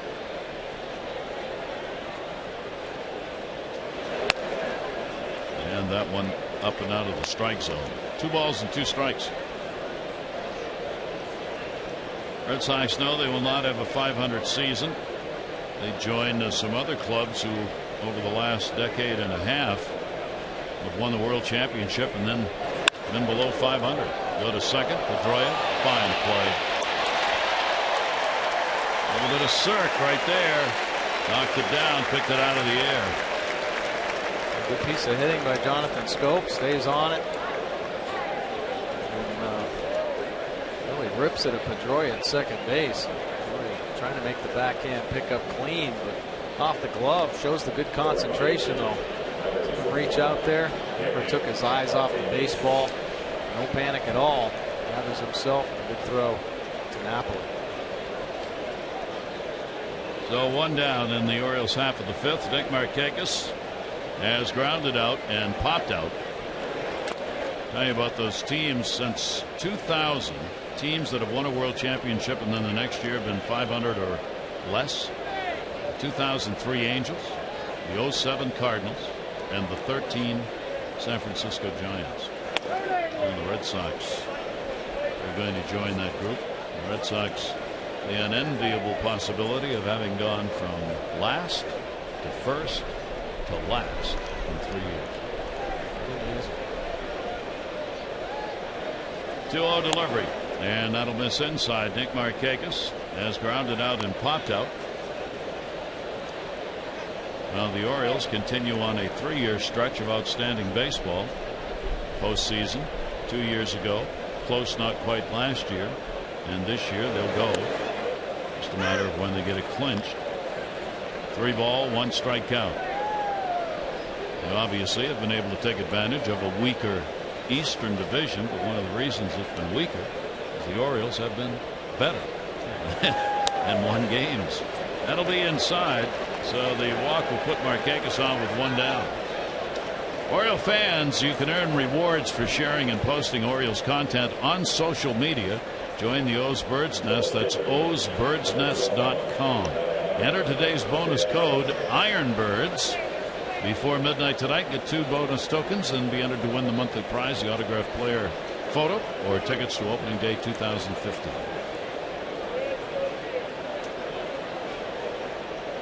He has a base hit with a bunt, so Middlebrooks is way in already. 1 for 2 for Diaza. Runner at first, 1 out. Does not show bunt. Takes the pitch inside for a ball. And the Orioles have been pretty fortunate last few years. Not a lot of turnover. You know, I think when Buck came in, he had a staff of young pitchers that I think they're finally starting to come into their own collectively.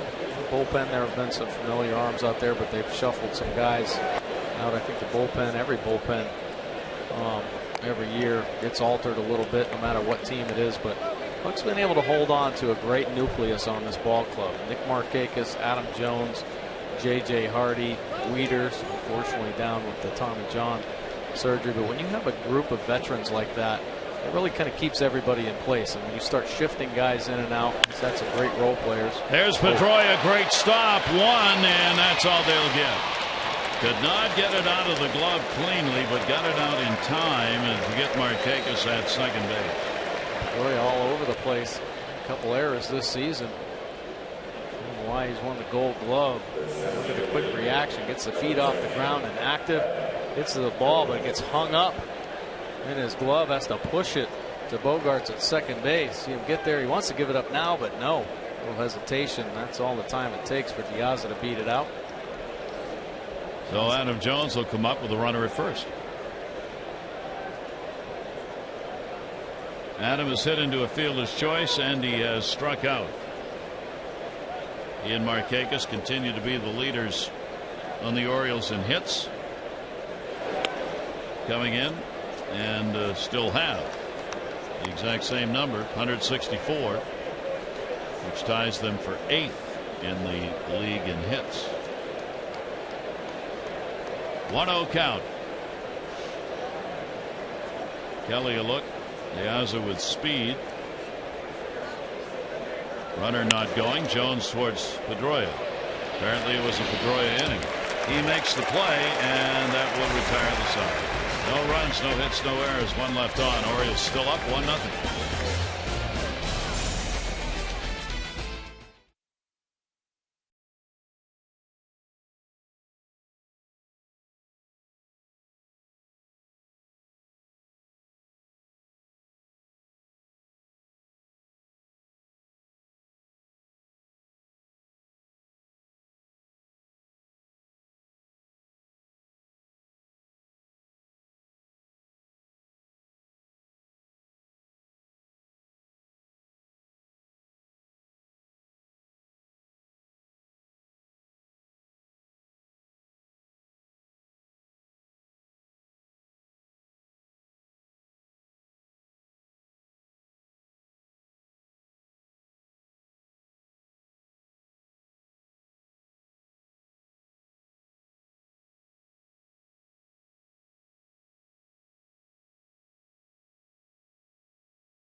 Brought to you by PNC Bank, for the achiever in you.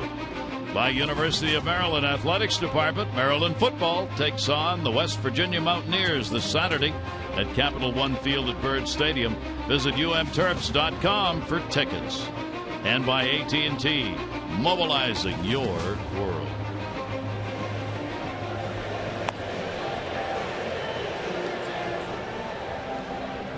One 4-0 for the Orioles, 0-3-0 for the Red Sox. Joe Kelly on the mound. 7th start with Boston. He has walked 2, struck out 4. Miguel Gonzalez continues his shutout string. Keep in mind, every inning he adds here accumulates with the complete game shutout he had in his last start against Cincinnati. And he goes in this one to the bottom half of the 5th without having surrendered a run. Bottom 3rd of the order. Xander Bogaerts flied out to left his first time up, takes the breaking ball down low for a ball.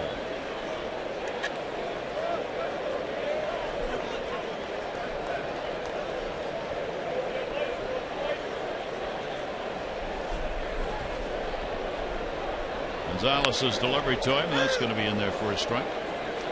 Orioles since the All-Star break, 31-17. Winning percentage, .646. It's the second highest win percentage after the All-Star break for the Orioles ever. We'll see if they maintain that.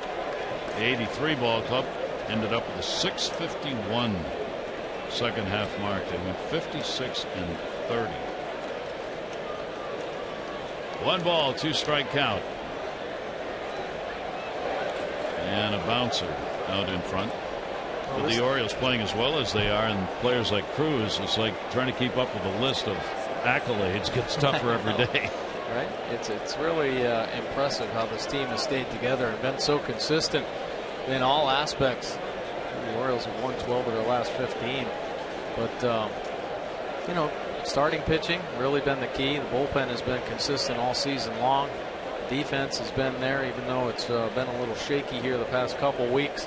And offensively, it doesn't get much better. The home run production, which this team really relying on almost 50% of the time, scoring runs by way of the home run. But, you know, they've stayed together. They continue to work hard. They've proven to be a resilient team, able to turn the page night in and night out. When they cross the lines, they compete to win. Starting to get an aura about them, you know. I think a lot of the good teams, teams that show that they can have success for consecutive years, when they take the field, the other team recognizes it. Confidence, huh? Yeah, that's what it is. Confidence. Sometimes it's called swagger, sometimes it's called cockiness. Right. But I think really it all comes back to confidence, and the other team recognizes that. 3-2 delivery on the way. That one in the air to left field. It is way back near the wall, but playable. And hauled in, just missed. Bogarts, that ball was way up as he got a little bit under it. Yeah, elevated pitch from Gonzalez, and it always gets a little scary out there with the green monster. Very short.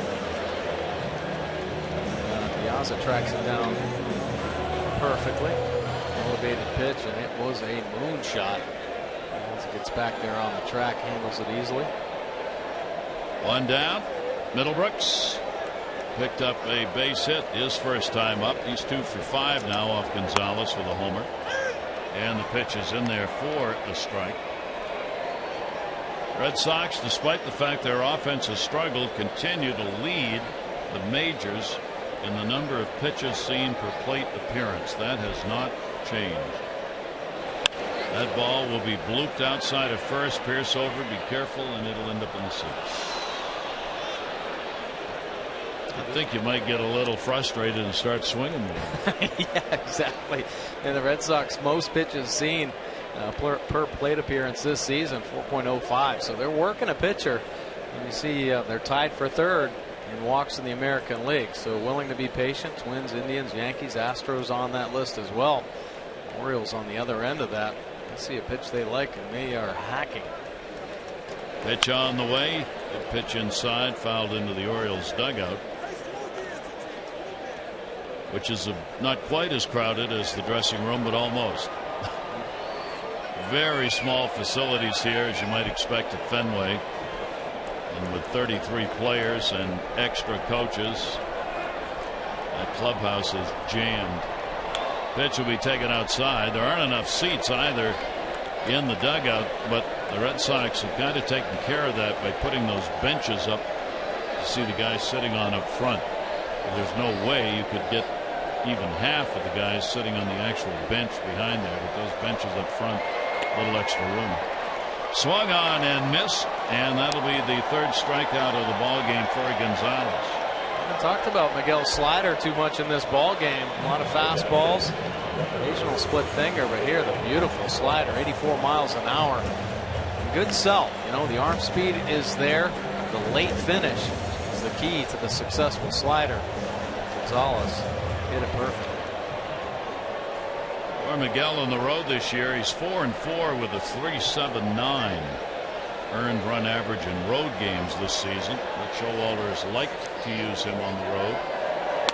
Likes his confidence in places like Fenway and Yankee Stadium, and has said so, and has sometimes shuffled the rotation to get him there. Well, there are a lot of times managers make decisions by how composed a pitcher is, or a position player for that matter. And sometimes Fenway Park, Yankee Stadium can be hostile environments.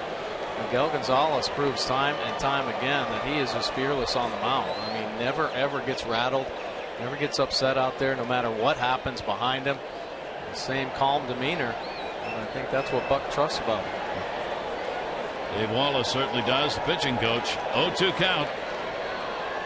David Ross at the plate. Ross will reach and foul it back. He was a strikeout victim his first time up. With Gonzalez on the mound, 22 starts. The Orioles are 12-10 in his starts. He's made one relief appearance this season. He himself with the 8-7 mark. 2 down, bases empty. And the 0-2 delivery on the way to third, right at it. Davis has got it, and that's that. There's the first clean inning Gonzalez has had. When we come back to Fenway with the Orioles up, our Mazda do-ups will be Cruz, Davis, Pierce,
Joe Kelly and Miguel Gonzalez going at it, both picking up some strikeouts from a strike zone that is going to be fairly substantial. Mr. Pierce delivered the base hit. Second inning, 2 on. Cruz would score. Orioles up 1-0, and that's it offensively. Great shot of Fenway on this beautiful evening. Beautiful summer day here in Boston. Cooling off tonight. There's Gonzalez. Still not surrendering a run and only 3 hits. Orioles will try and add to the lead. Cruz out in front of the breaking ball. Nelson picked up a base hit, scored in the second inning, and he has struck out. With the 7 RBIs accounting for all runs in a ball game over the last 20 seasons, Cruz becomes the 5th player to do that.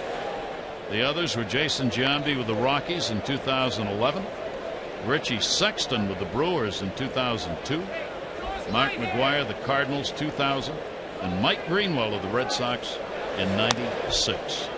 Players with 7 or more RBIs who accounted for all runs in a ball game. Just doesn't happen very often. No, it does not. Discussion about the strike zone, as we thought, and it'll go on, but it won't change the strike zone. 1 ball, 2 strike count. Cruz, Davis, and Pierce due up here. 96-mile-an-hour fastball again, and the count goes to 2-2.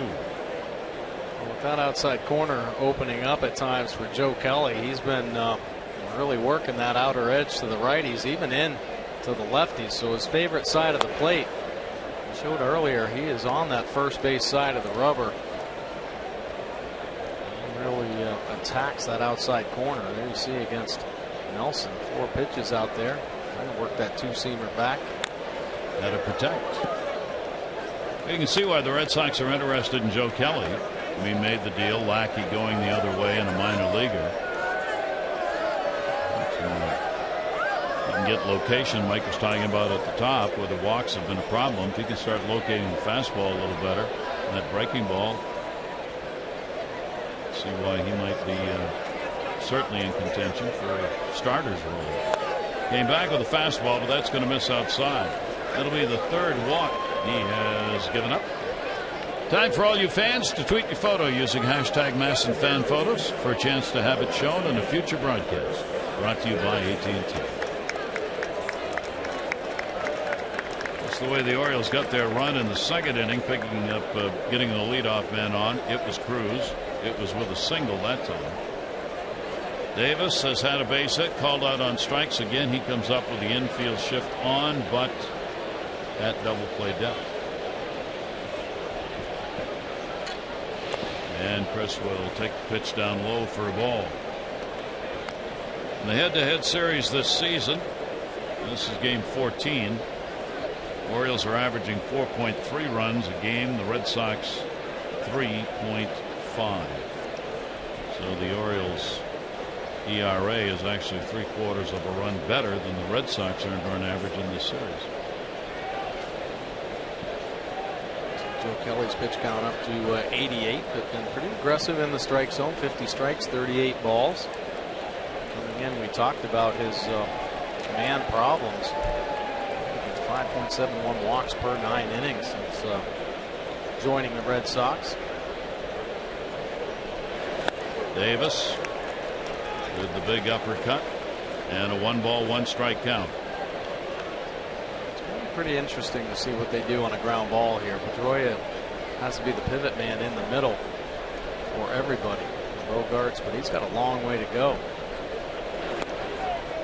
Pitch will be taken away. Chris shown a willingness to take pitches here all season long, particularly here against Kelly, and refusing to chase. 2-ball, 1-strike count. Outfield shaded a bit towards left. The infield the other way around. And that one hit hard and foul outside of first base. So Kelly gets the count even. Well, when you talked with Wayne Kirby the other day, talking about filling up the gaps, if certain power hitters get it in the air, pull it down the line, it's definitely going to be a home run. So protect for doubles. Well, if Chris Davis gets a ball in the air to right field, it's probably going to be a home run. It's going to be a bomb. So Shift the outfielders a little bit. Fill up those gaps as much as you can. 2 ball, 2 strike count. Runner at first is Cruz. Pitch all the way to the backstop. It's ball 4 anyway. Davis flings the bat, glove, and everything else. I don't think there's any history there, but Chris seemed really upset. That's why. Pretty much right at him there. Sometimes pitchers, instead of giving up a walk, hit a batter. Doesn't go against the base on balls. So he wants to get hit by a 96-mile-an-hour fastball. Chris really unhappy with that one. Runners on at first and second base. It did hit him. It'll be a hit batter rather than ball 4. 2 on, and another base hit by Pierce. Cruz being held up. Thrown in by Nava, who is fairly shallow. Ball bounces away at the plate. And the Orioles have loaded him up here in the 6th inning with nobody out.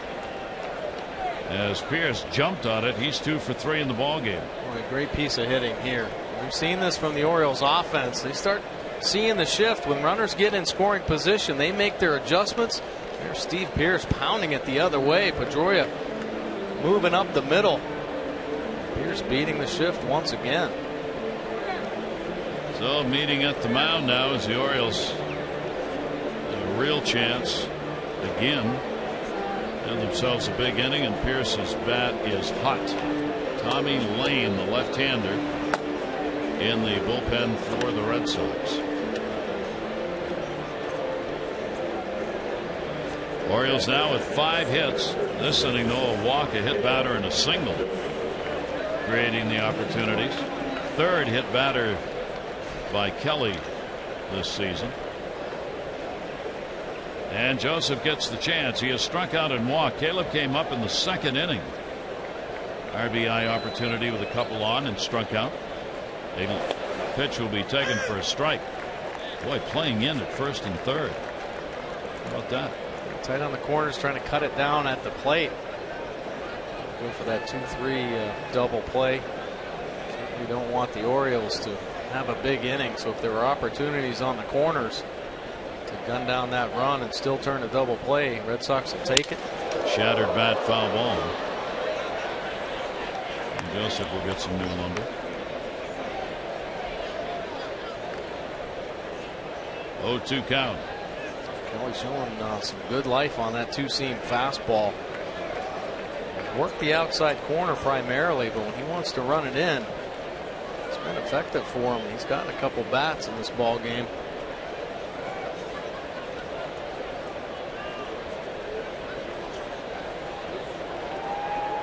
So Joseph, new piece of wood, 0-2 count, 0 for 4 with the bases loaded this year. And 0 for 5. 5 strikeouts for Kelly. Once again, going to that outside corner, the 2-seamer bringing it back. So that late movement, that one ends up catching all the box. That's some good life there. Now the infield backs up. Double play could end the inning. Ryan Flaherty coming up, fielder's choice. And he's grounded out. Flaherty with the sacks full this year has gone 2 for 5. 1 grand slam in his career. Orioles up 1-0, trying to get another one in or more. The pitch is there. So Flaherty with a 0-1 count. Kelly trying to bear down and get out of the inning. Cruz, Davis, Pierce, base runners. Here's the 0-1. Kelly misses with it down low. So Kelly closing in on that 100 pitch mark. He has crossed that only 3 times this year. 107 in his very first start, the most thrown. 1 ball, 1 strike, and 1 down. Can he finish off the inning? That'll miss inside. And Flaherty gets ahead on a 2-1. He really likes Diamondbacks getting that ball in there on the lefties. Double barrel out there in the Red Sox bullpen. Tom Lane, Alex Wilson getting loose, lefty and righty.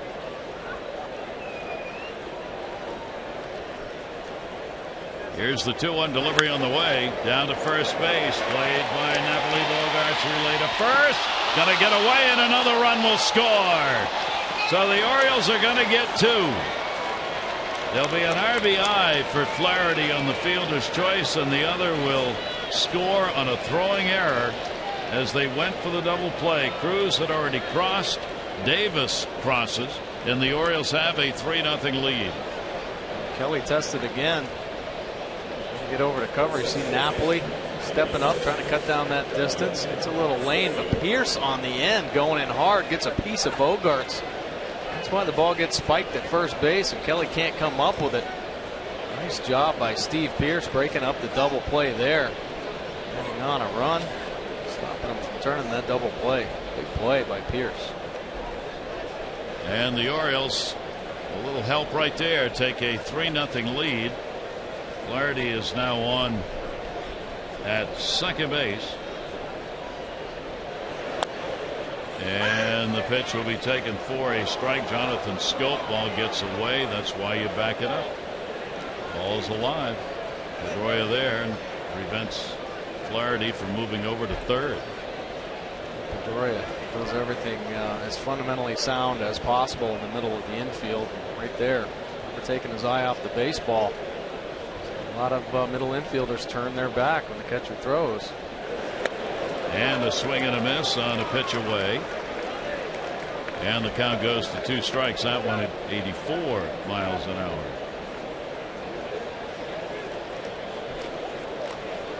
Flaherty down at second base. 2 runs in. There are 2 outs.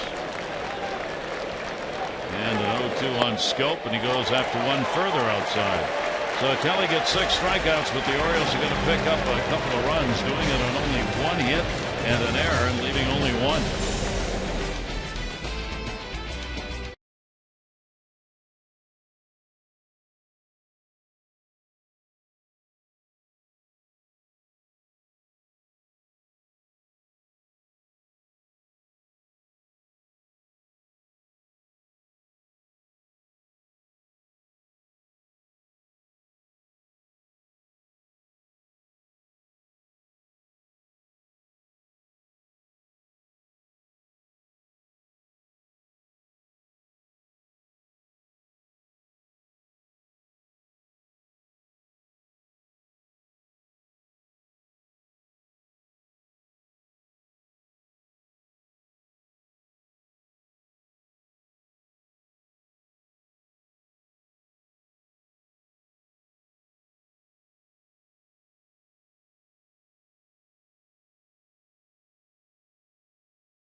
Three nothing. Take a look at our Antwerpen quote of the day. It comes from Nick Cafardo of the Boston Globe regarding Dan Duquette, the Orioles GM, and the Orioles. After Toronto's assistant GM Tony LaCava turned down the O's job following Andy MacPhail's departure, Duquette was brought in. He convinced the Angelos family he could do the job.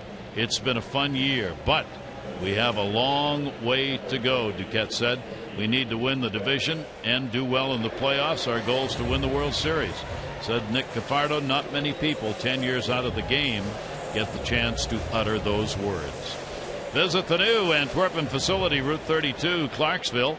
All month long, they'll beat any competing offer on your trade-in. Hurry in today. Pretty impressive. Dan Duquette out of the game for 10 years, but certainly a great resume. Some things here in Boston, of course, came up with Milwaukee, so you know he's been around. I think the problem when you're out of the game after 10 years is the networking that you've missed. You know, remembering some of the people and trying to get familiar again with the league and the players in the league, especially the minor leagues. But like most good general managers, you surround yourself with good people. You know, people that were familiar. Really caught him up to speed, and he's done a great job. Orioles up 3-0, and the pitch will be taken up high. Mookie Betts, leadoff batter, is single, grounded out on a hard shot back to the mound that somehow Gonzalez was able to deflect off the glove rather than having the ball hit him in the head. Went to second, and Scope made the play on it. 2-1 delivery on the way. And around here today again, and it's every time the Orioles come to town in Boston, while Duquette at the time and even nationally since has not gotten much credit for the Red Sox winning that first World Championship, breaking out of the long slump, he put that team together. Right.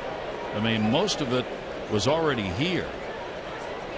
That ball fouled back, and he deserves and never has received really very much credit at all. But Dan should know that the people who know baseball, and I'm talking about fans, front office people, players, all say, you know, he's the one who put that core team together here in Boston. 3-ball, 2-strike count. Betts, Pedroia, and Ortiz. 3-2 delivery, and that's a little bit inside. And that will be the third walk, and that is a leadoff walk here in the inning. Take a look at the PNC minor league report. Hits leaders for O's affiliates this season. Dariel Alvarez, Norfolk, 163 hits. Drew Dosh, Delmarva, 157. Mancini, 154. And Frederick Newman Romero, middle infielder, 154 for Bowie. And Yastrzemski, Bowie, 154 hits. PNC minor league report brought to you by PNC Bank for the achiever in you. Pretty good prospects there, offensive prospects. The Orioles organization pounding out the hits. Dustin Pedroia, runner on at first base, came into the year with a .302 career batting average. 0-1 count. Betts with good speed. Ortiz waiting on deck. Dangerous inning for Gonzalez and the Orioles. That one hit hard to third, played by Davis. Jonathan Scope, a relay, and another big double play. Boy, Gonzalez, when he is needed, the ground ball has gotten it, and the defense behind him has taken care of it. Oh, nice play by Chris Davis down at third base. This ball is smashed. Look at the reaction. Drops down. Nice backhand pick. Jonathan Scope handling the low feed. And once again, just a slight movement with his feet, but keeping the legs on the base. He'll take the hit. Still turn that double play. And smile about it. So that eliminates that leadoff walk, just like that. Same thing that Napoli did in the fourth inning. Leadoff walk in front of him. He hit into a double play. Leadoff single first inning. Betts. Pedroia hit into a double play. Pedroia's hit into two of them here tonight. Two down, bases empty. That will bring up Ortiz. And the pitch will be taken for a strike. Ortiz a walk, and he is struck out.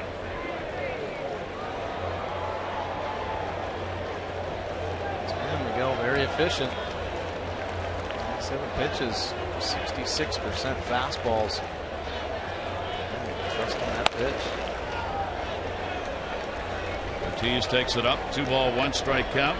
Still looking for his first hit off Gonzalez with limited at bats. 0 for 5. The Orioles on top here, 3-0, out hitting the Red Sox 5-3. Pitch on the way, and Ortiz going for the long ball. That's a swing coming out of your shoes kind of swing. Yeah, when he makes his mind up to swing, he's going to let it fly. He's got one thing going on. It's not you know, a little single the other way. It's about hitting it out into the bullpens. 2-ball, 2-strike count. Big shift on against him. Ortiz swings and misses. And Gonzalez has now gone 15 innings without surrendering a run, 1/3 of an inning away from the longest such stretch this year by an Oriole pitcher.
Well, bases are loaded with Ryan Flaherty at the plate.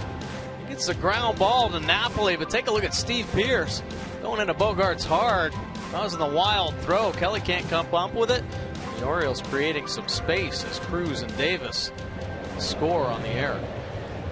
And a 3-0 lead as a result of that. Kelly on the mound, 3 walks and 6 strikeouts. Gonzalez, 3 walks, 4 strikeouts. And we go to the 7th inning, 3-5-0 for the Orioles, 0-3-0 for the Red Sox. Orioles will have the top of the order. Nick Markakis, he's got an 0 for 2 and a walk in the ballgame. The Red Sox offense continues to struggle, try and score some runs.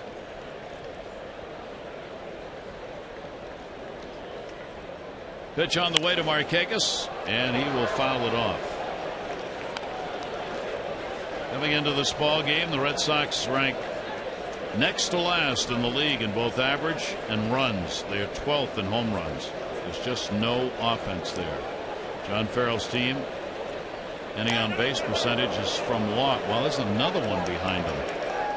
So Nick Markakis is on. That's a couple of pitches that have been behind hitters in this game. Well, the Orioles have extended their American Heart Association 50% off ticket offer to the upcoming Blue Jays series. The Orioles are serving as the mission engagement chair for the 15 Baltimore Heart Ball through a partnership with the American Heart Association and SunTrust. Once again, supporting this cause, you can go to Orioles.com/AHA. Get 50% off tickets to any game in the series when you donate $10 for each ticket purchase. That's Orioles.com/AHA.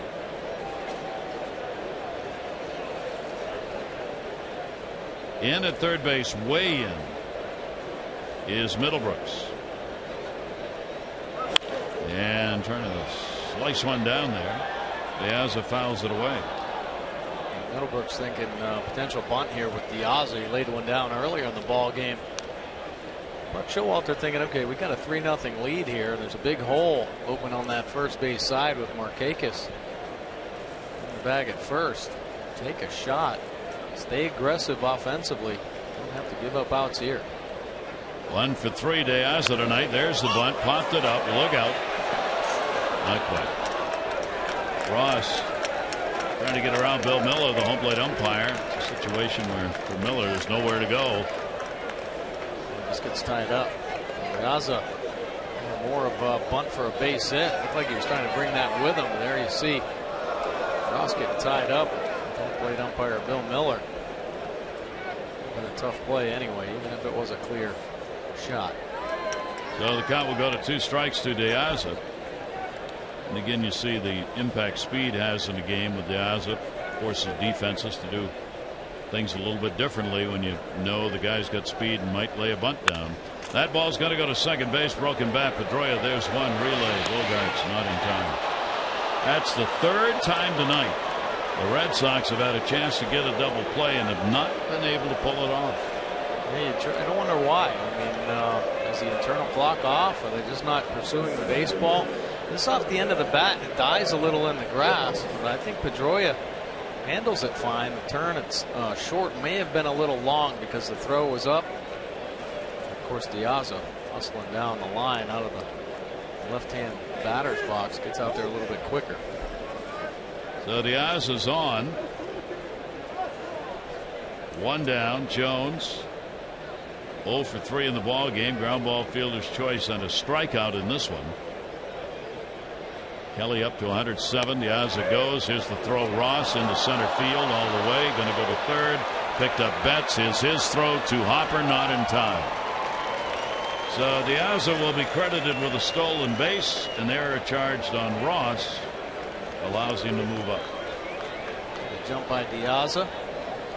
Jones squaring just to disrupt Ross, and sure enough it does. The ball goes sailing up the line. Pedroia can't even get any leather on it. Throw and yoiks in a way. Bogarts can't get back there to back up. Center fielder playing too deep with Jones at the plate. Diaz finds himself at third. So that's 16 stolen bases, caught only 8 times Diaz. And again, he's changed the whole complexion of this inning now about 4 times. Yes, he has. Because now the infield's drawn in. by stealing the base and getting the error. He goes to third. Jones now with a lot more room to put a ball through, and the pitch taken inside. 1 ball, 1 strike.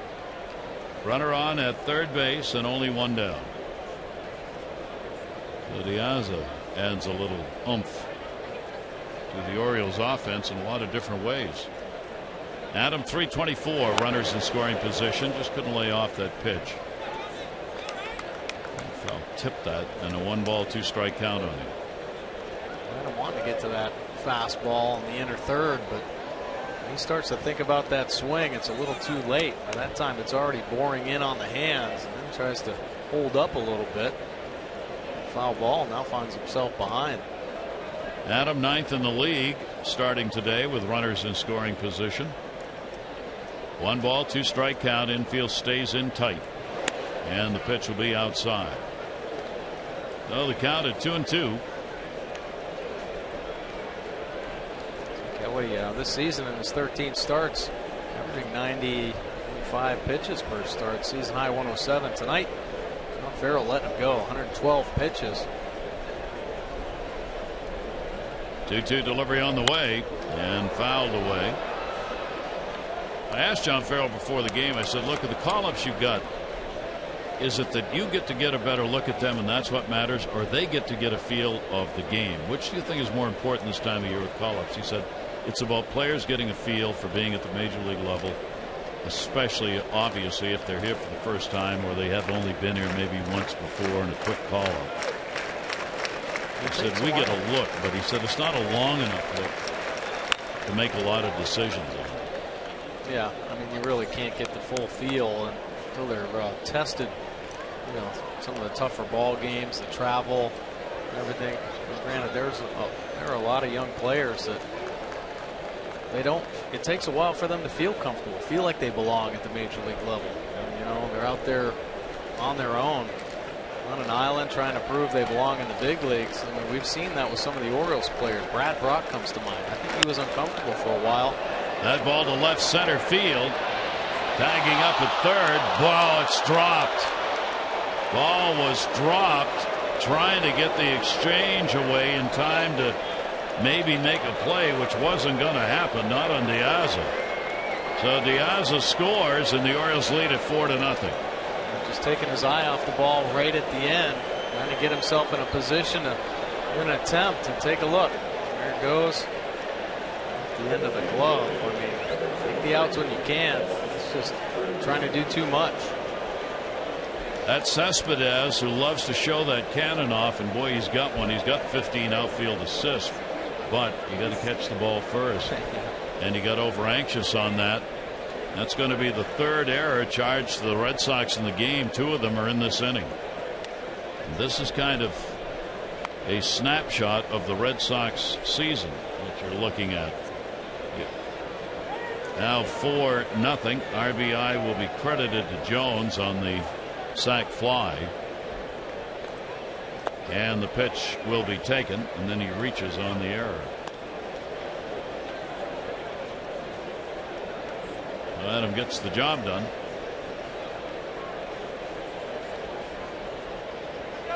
Runner at first base, still only 1 out. Cruz ahead on the count, 2-0. He scored twice, once when he singled, once when he walked. He has also struck out.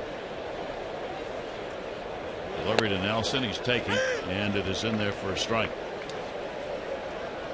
2-1 off the 93-mile-an-hour fastball from Kelly, who, as Mike said, he's getting extended here tonight. This is a chance for him to show and for Farrell to see what do we got when you take you a little deeper into a ball game in tough situations. That'll be outside for a ball. We talked about Nelson being talked to by the Orioles about a new deal. Nelson's quote on that regarding the club was, how about signing with the Orioles? Everything good? He said everything. Nice clubhouse, nice guys, great coaches, good fans. Makes for the right atmosphere to come every day and bring everything to win. There's a lot on the table here in Baltimore right now. That's going to be a base hit straight up the middle. Handled by Betts, and the Orioles keep the inning going. Runners on at first and second here in the 7th. And as promised earlier in the game, our AT&T's fan vote.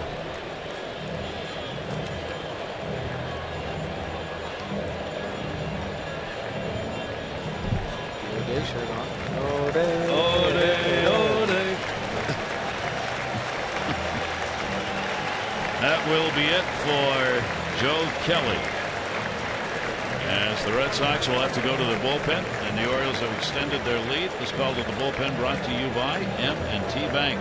When Baltimore succeeds, we all succeed.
Funny feeling. John Farrell said, hey, be aggressive in the zone with that pitch. He's been hurting himself with command problems. Well, he's pretty much on tonight. Just 3 walks in the ball game. Held the Orioles to the 4 runs, 3 of them earned. Now it's time for Tommy Lane coming in from the Red Sox bullpen. Fastball 50%, and that breaking ball 50% of the time. Real good numbers in the minor leagues. And he begins with a strike on the inside corner. Had 20 games now, though, with the Red Sox. 2 wins, 1.17 earned run average. And strikeouts 15 in the 3rd innings of work. Opponents hitting just 176. The lefties down to 125. The righties at 263. Very impressive numbers in Triple H. So 150 earned run average. That'll go to first base. Napoli will go to the bag, and the runners will move up. So Davis is retired on the ground ball. Adam Jones moves over to third base, and Cruz goes down to second, and that will be it apparently for Lane. So nary a second passes that the bullpen isn't called on. Literally. Lane works a 1/3 of an inning, retires the batter that he faces. Alex Wilson will come out of the bullpen with the Orioles up 4-0.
One Lexus dealer. Come see why. Lexus 1000. Steve Pierce getting it done. He's had a couple of base hits in the ball game tonight. RBI in the second inning. And the Orioles seeing his bat hot again. Well, now Pierce has to test his abilities against Alex Wilson. 54% fastballs, 43% breaking ball, an occasional changeup from Wilson. Wilson with 2 in scoring position, 4-0 ball game. So this is a big at bat. And Pierce will take the pitch for a strike.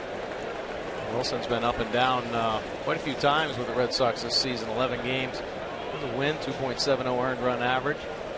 He's hitting .233 off him overall in his opportunities up here with the big club. One delivery on the way. That'll be taken away. He was born in Dhahran, Saudi Arabia, which would lead me to believe his mom and or dad were involved in the oil business. The American community that lives over there.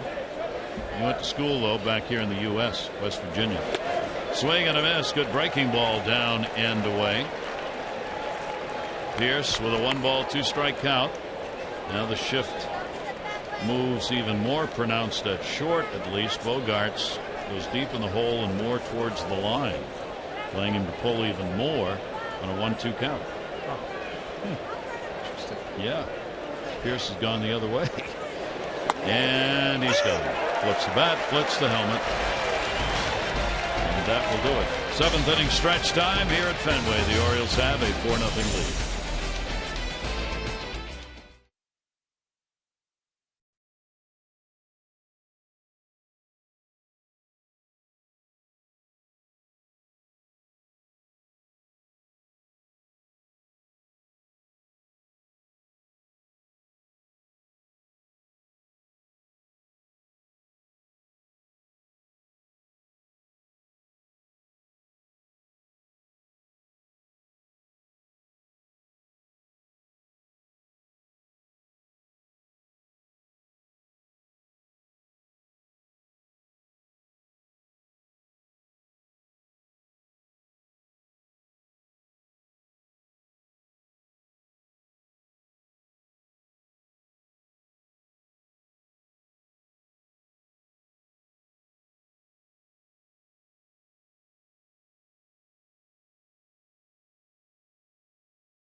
A complete game shutout. See if he can match it. Well, he gets Ortiz and Middlebrooks to go down. Then the double play ball comes in handy. After a walk, there it is, 6-4 to 3. Clean it up a little bit. And then he gets Napoli. Once again, the ground into a double play. Coming up with a big pitch. Not once, not twice, but 3 times in this ball game, aided by the double play. Orioles defense helping him out. And there, Ortiz going down for the second time with the big strikeout. Check out his line tonight. 65% fastballs. Breaking ball using it 29% of the time, and 6% with the changeup. 6 innings pitched. No earned runs for Miguel Gonzalez. Remember, 15 minutes could save you 15% or more on car insurance. Bottom of the 7th inning, and the Orioles up. And Gonzalez will try and tie Darren O'Day's mark for this season's longest stretch of scoreless innings pitched at 15 1/3. Needs one more out to equal that. Won't be easy. Cespedes is the batter. He has walked and singled. Napoli and then Nava coming up. Kelly out of there with the 4 runs, 3 earned, 6 hits over 6 1/3. Lane came on, 1/3 of an inning, got a batter. Wilson still on, having retired the 1 batter he faced. Cespedes will foul that one right straight back. And a 1-ball 1-strike count. Will be interesting to see on Cespedes how he treats Fenway Park and Fenway Park treats him. Will the Green Monster be a friend or foe for Cespedes? And he loves to drive the ball. Is he the kind of hitter who can get the launch necessary to clear it over the monster? He certainly can get the distance. And a strike on the inside corner, 1-2. Yeah, I don't think it will affect him. I think he can hit home runs in any ballpark, and I think he's just going to get better and better. I mean, he's one of the superstars in the game, both offensively and defensively. Towering fly ball, not deep. The whole world's got time to get under it. Jones will put it away. So Cespedes is retired. And there's 15 1/3 innings of scoreless baseball pitched consecutively by Gonzalez. Yeah, he's been really impressive. You know, sometimes after a pitcher completes a 9-inning ball game, typically that pitch count is up. And certainly this is the case for Miguel. 117 pitches thrown to get that complete game in his last start. A lot of times pitchers can't respond the same way coming back. Too many pitches thrown, not used to really climbing up that high in the pitch count. Well, Miguel, no effects from that at all. Very good game here. Napoli, hard hit ball, base hit. Diaz over to get it. Napoli is on with a single. Well, the Red Sox with one away here in the 7th inning get one on, but boy, the base runners have not come easy. 2 singles in the first, a single with 2 down in the second. They've not had a hit since the 2nd inning. They get one here in the 7th. They have had base runners via the walk a couple of times, and both times wiped out by the double play. Daniel Nava has grounded out, flied out. Runner at first and 1 out.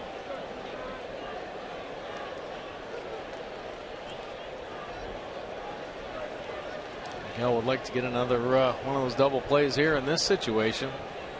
Seems like anytime the pressure's on a little bit, comes up with the big pitch. That one blocked nicely by Joseph. Yeah, you got a fly ball pitcher in Gonzalez, able to find a ground ball when he needs one here in this game. Tommy Hunter will start warming up in the Orioles bullpen.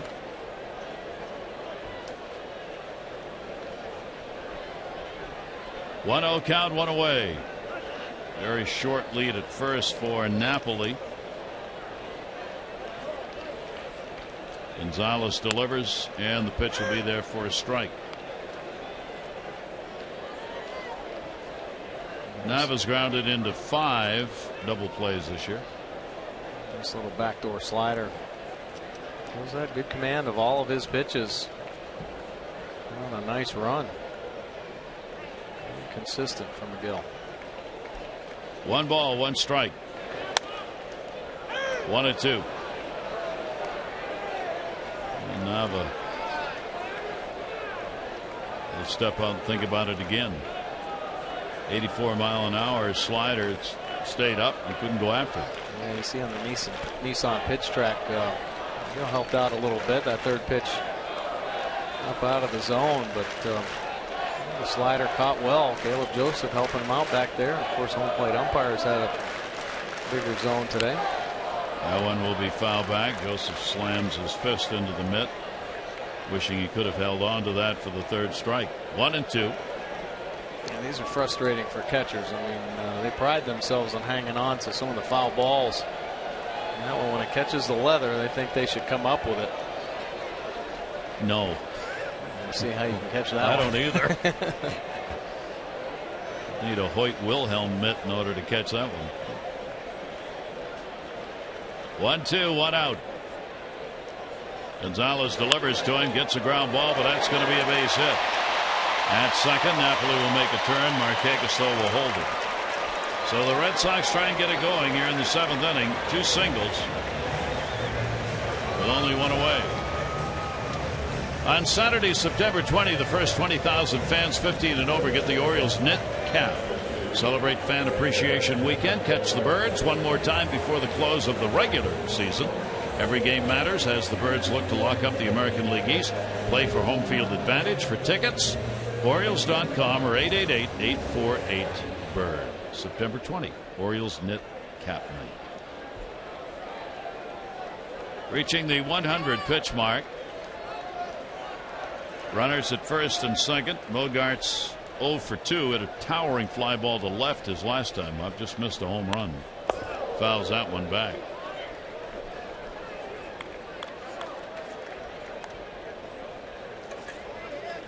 Bogarts had to do a lot of work to get that batting average back up to 231. He has been mired in a pretty big slump here this season, but he's been picking it up here recently. Red Sox have had only one chance with a runner in scoring position tonight. 0 for 1. Fouled off, bounced off his leg, and the count quickly goes to 2 strikes on Bogarts. Good pitch. Miguel has the great ability, even with this 4-seam fastball, to get a nice little run on it, a little arm side run. That one worked itself in on Bogarts, and fouling it off his leg. Both he and Mookie Betts, both rookies, both 21 years old, both in the lineup. Here's the 0-2 delivery on the way. Bogarts is going to get a base hit into left field. Diaza will charge. Napoli will be held. Down by a score of 4-0. Not going to take the chance on having that out recorded at the plate. So they're full with 1 away here in the 7th inning, and the Red Sox are back in it. And that will be it for Gonzalez. So Miguel Gonzalez going after win number 9. We'll have to wait and see and count on the pen to get it done, as Tommy Hunter will make his way in here in the 7th inning. 1 down, 3 on. Middlebrooks due up. The Orioles leading it 4-0.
Hitters able to adjust to him in the 7th, pounding out 3 consecutive singles to run him out. Now it's time for the Jiffy Lube pitching change. Change is good, especially when it's your oil getting changed at Jiffy Lube. Give your vehicle relief with regular oil changes at Jiffy Lube and help stretch the life of your engine. With Tommy Hunter now coming into the ball game, the fastball 75% of the time. It's a good one.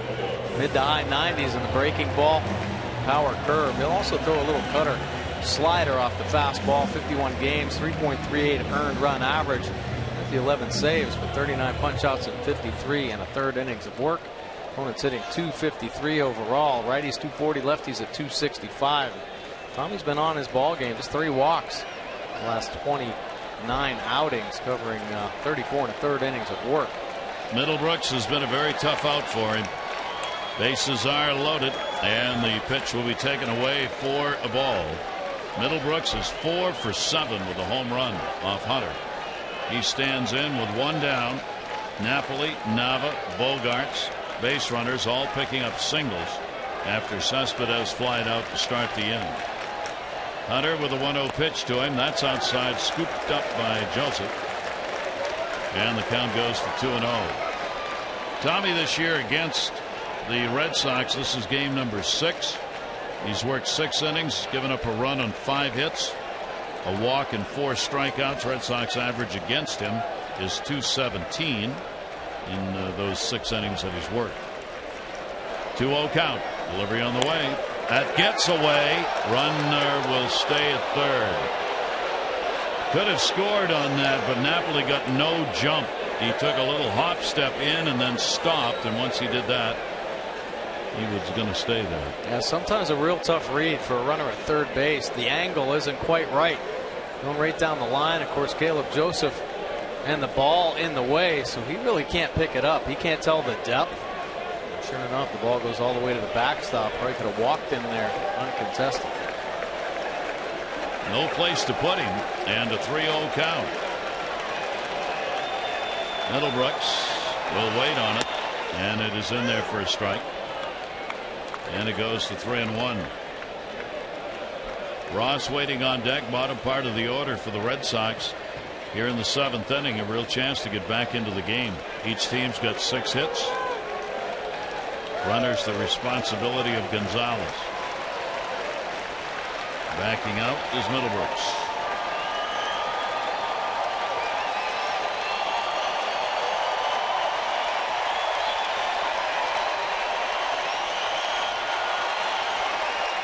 Six for 9 with the bases loaded. Delivery to him. Swing and a miss on a great pitch that moved down and away from him. Yeah, that is a money pitch right there. Not a lot Middlebrooks can do with it. 97 miles an hour in the lower third of the plate. I mean, that is a perfect pitch, well executed. See if we can double it up here. Comes back to take it full after 3-0. Delivery to Middlebrooks, and he got him. Big strikeout and a big comeback for Tommy Hunter. The 3 strikes he threw, 96, 97, and the third one here, 98, with unbelievable movement. 2-seam action just boring down and in on Middlebrooks. Nice job finishing it up there by Tommy Hunter after falling behind 3-0. Takes care of a batter who not only was 6 for 9 with the bases loaded, but had 9 RBIs. Gonzalez watching from behind. Now Ross, there are 2 down. His chance with the sacks full. 0 for 4 this year. Ross will take it outside for a ball.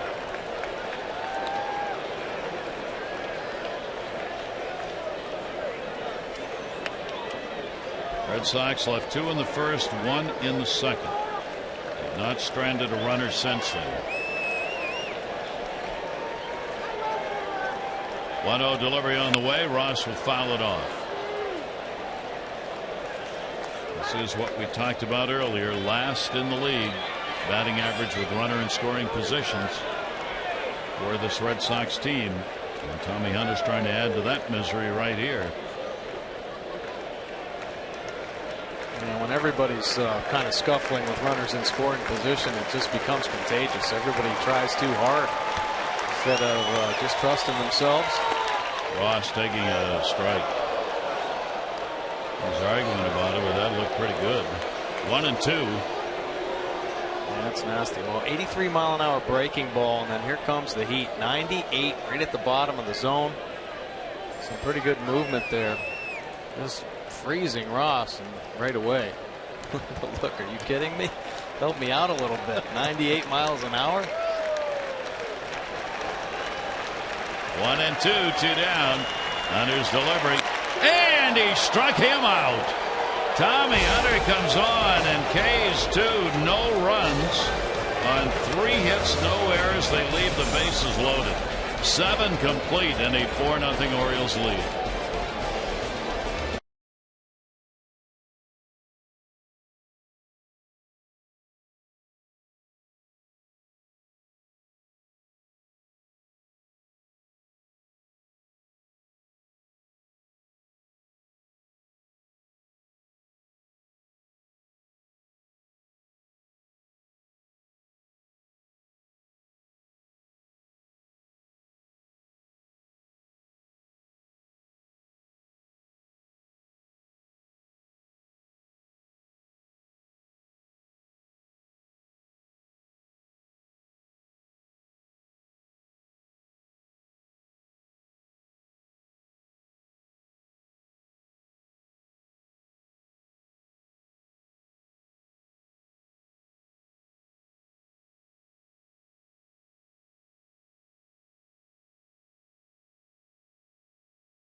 postseason tickets. For a limited time, place a deposit on a 2015 full or partial season plan, and you'll be a part of playoff baseball at Camden Yards. By placing a deposit, you're guaranteed home games 1 or 2 of the ALDS and other games throughout the postseason should the Orioles advance.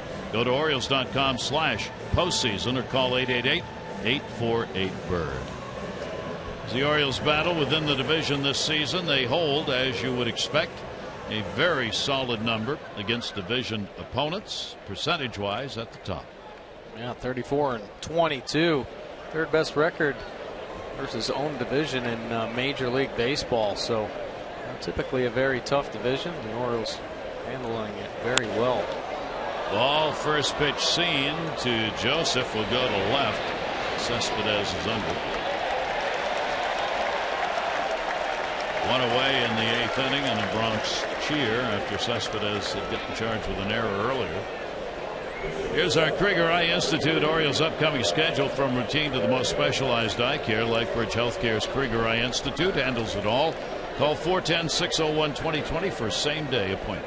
Yeah, Red Sox tomorrow night, and then Businessman Special on Wednesday, 1:30, doubleheader on Friday.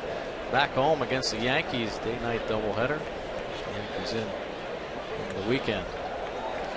Big swing and a miss. Ryan Flaherty. Alex Wilson got the final out. 7th inning, stays on here. Flaherty RBI, fielder's choice last time up. Officially is 0 for 3. And we'll take that one. Modified shift here. They move the infield around, but not all the way over. Sure, Orioles fans took a look at the announced schedule for next year that was released by all of the teams today. That one down the line, that'll be a base hit into the corner. Nava goes over to get it. Flaherty's going to go for 2, and he will go in standing up. So Ryan Flaherty's got a 1-out double here in the 8th inning. This copyrighted telecast presented by authority of the Orioles may not be reproduced or retransmitted in any form, and the accounts and descriptions of this game may not be disseminated without the express written consent of the Orioles. Orioles open up next year in Tampa Bay. That's always good. Spring training facility, of course, just an hour away. Then they will come home, have a weekend series against Toronto, and then 3 more against the Yankees. And that'll be the beginning of the season for the Orioles. Popped up by Jonathan Scope near the stands and handled by Ross. That'll leave Flaherty at second base with 2 down. Let's take a look at next year's schedule as well. Why does the season start so late? It doesn't start till like April 6th, I don't think. April 6th. And I have absolutely no idea. I do know, I notice here in the Orioles, when they open up at home, there's no day off. You know, the usual game day off. No day off at home during the series. There is a day off before the series starts. The Orioles play Monday, Tuesday, Wednesday, Tampa Bay. Thursday's off, and then home Friday, Saturday, Sunday against Toronto. Orioles will have a week in New York where they'll play both the Mets and the Yankees, as happened this year with Chicago. But Showalter not particularly happy about the fact at the end of the year the Orioles will play out of the division a bit. They've got Washington in there. 3 games in Washington at the end of September. Well, I guess the reason, I'm just looking here at the end of the schedule, Mike, the reason they're starting late is because they're playing late again. They're not going to get done to the 4th of October. Interesting schedule. I don't think the road schedule's all that impressive, to tell you the truth. There's only one more trip. Only one trip again to the West Coast next year, as was true this year. Good home schedule, though. Orioles playing National League Eastern teams. 1 ball, 1 strike count. Markakis with a runner on at second base. He'll take the strike. 2 down. Flaherty, the 1-out double. He's still out there.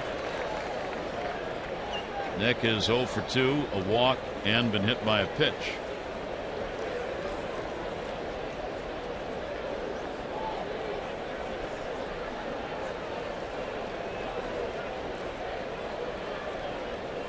Wilson mops the brow.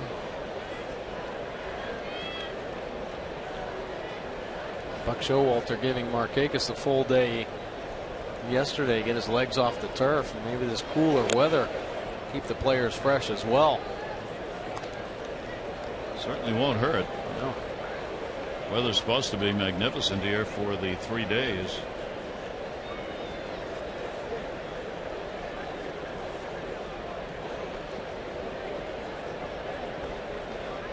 Flaherty off second, 2-ball, 2-strike count.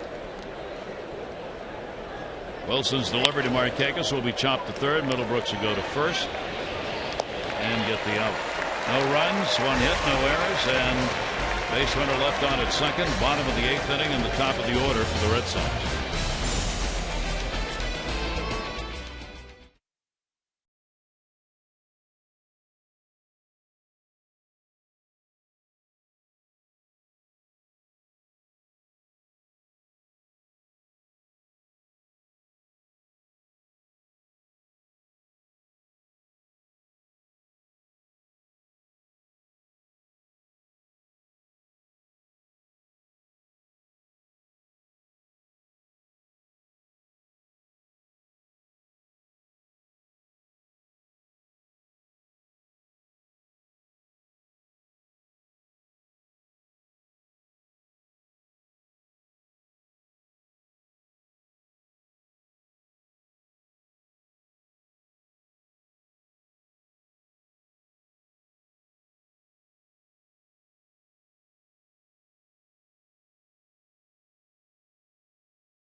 On the mound against Anthony Ronaldo in game 2. Our coverage on Massa begins at 6:30 O's Extra, presented by Dodge, followed by game coverage at 7. And it's all the access you need right here on Massa. Take a look at tomorrow's starters. Chris Tillman, 11 wins on the season, but 7-0 on the road. That earned run average up a little bit, 4.34, aided by a lot of run support. Pitches very well at Fenway Park. Ronaldo, he's called up, 3 wins, 4.63 earned run average. Boy, was he good in AAA. 14 wins and 2.61. 24 starts for Pawtucket. All of his major league starts this year, so it'll be only his 5th major league start. Nice glasses.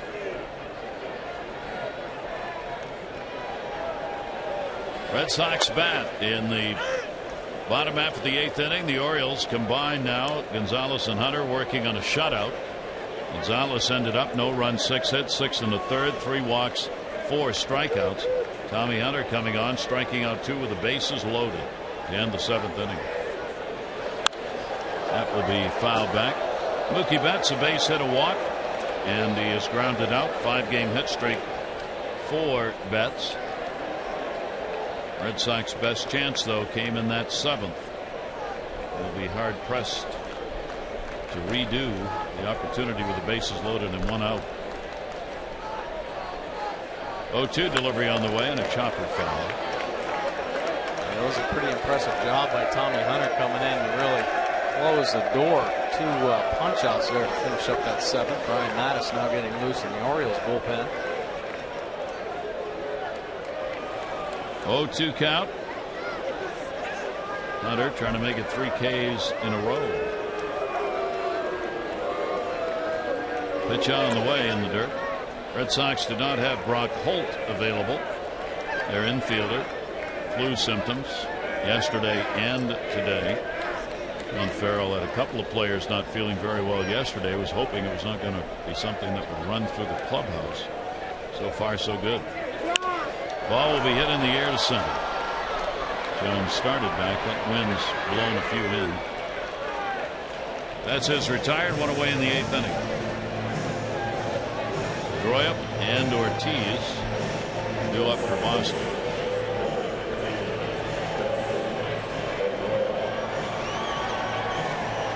Pedroia tonight has hit into 2 double plays, and he has popped out 2 of the 3 that the Orioles have executed.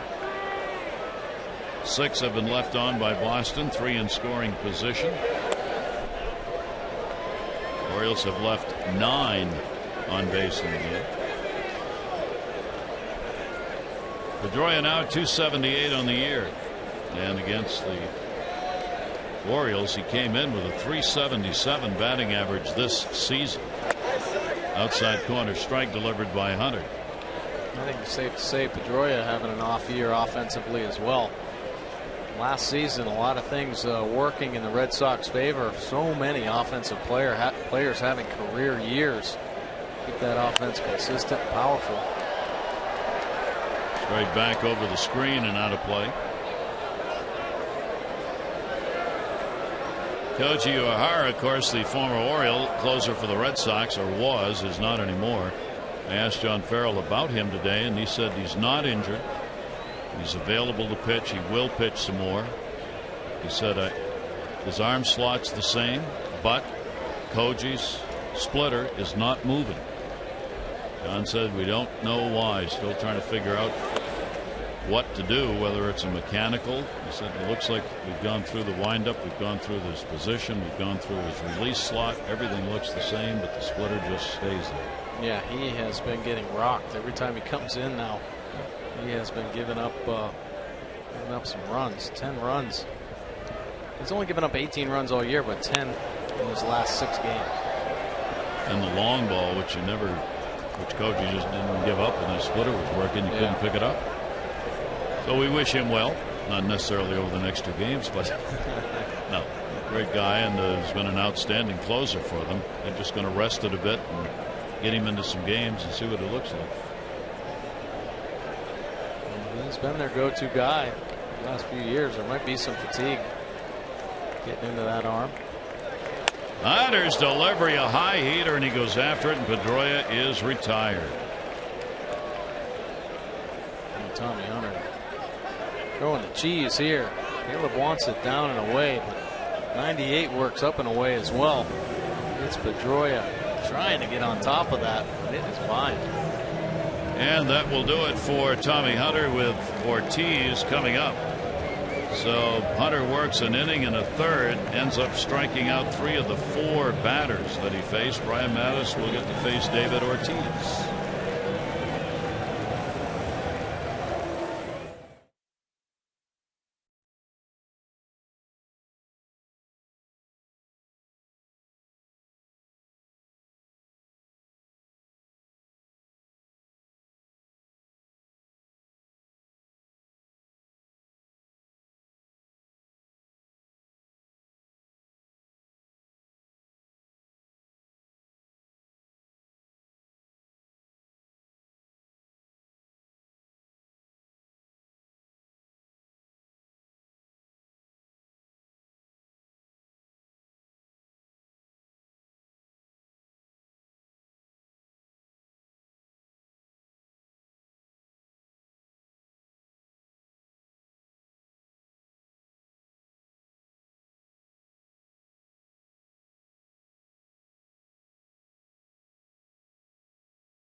There's first player to play all 9 positions in 1 game as part of a promotion of the ball club. 1963, the great Warren Spahn won his 20th game for the 13th season, the winningest left-hander of all time. Warren Spahn, Cy Young Award winner, 363 career wins in the Hall of Fame, and in World War II won the Purple Heart and the Bronze Star. Brian Mattis is on. David Ortiz wishes he wasn't. 2 down. Bases are empty. And he rips it down the line for the 3rd hit he's ever had against Mattis. Chased into the corner. Markakis, it'll be a double for David Ortiz. Brian Mattis still has the big numbers against Ortiz. 3 for 24 now for Big Papi. David Ortiz not wasting any time. Knows about his struggles against Mattis. He wants to get it going quick. Jumps on a fastball. Hammers it right down that right field line. Like Showalter, not going to let him get into the ball game, so no part of an inning, 1 hit. And Darren O'Day, who was ready in the bullpen, will come on, and Cespedes will be at the plate.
Third out. Fastball 57% of the time.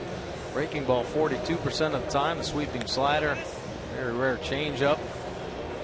59 games. 60 2/3 innings of work. He's nearing a career high in innings pitched this season. Opponents hitting 179. Lefties just 195. Righties just 169.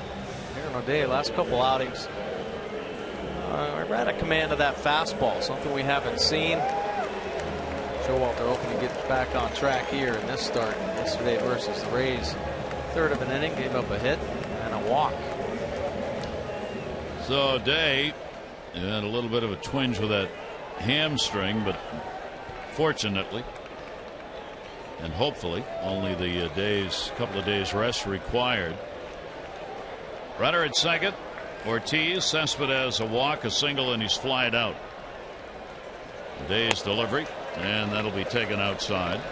Darren has worked against the Red Sox 6 previous times, 5 innings, 1 run, 4 hits, walk, and a couple of strikeouts. Red Sox hitting .211 against him this season. Cespedes is 1 for 6 against O'Day. Taking the pitch on the outside corner that time, and it's a strike. Orioles have the 4-0 lead. Each team 7 hits. Playing here in the bottom half of the 8th inning. The Red Sox trying to find the long ball to jump back into this ball game. O'Day, the 1-1 delivery on the way, and a ground ball to third base. Davis muffs it. Play at third. Safe. Runner stays at first. Cespedes reaches on the error. Chris Davis getting caught a little bit in between, then tries to reach out. Takes a funny hop. Brian Flaherty, though, sneaking in behind, trying to make the play on Ortiz. Nice heads-up play. See, he catches himself in between, then he tries to be aggressive and go for the short hop out in front, but he kicks up a little bit too much. Catches him off the heel, kicks away. So the Orioles' first error of the ball game opens the inning up. Runners on at first and third. There are 2 down. Now you get Napoli who has singled, hit into a double play, and flied out. Orioles defensively had some problems. That's their 17th error now in 23 games. Ball will be fouled back. Good cut by Napoli. Napoli 2 for 11 off O'Day with a home run.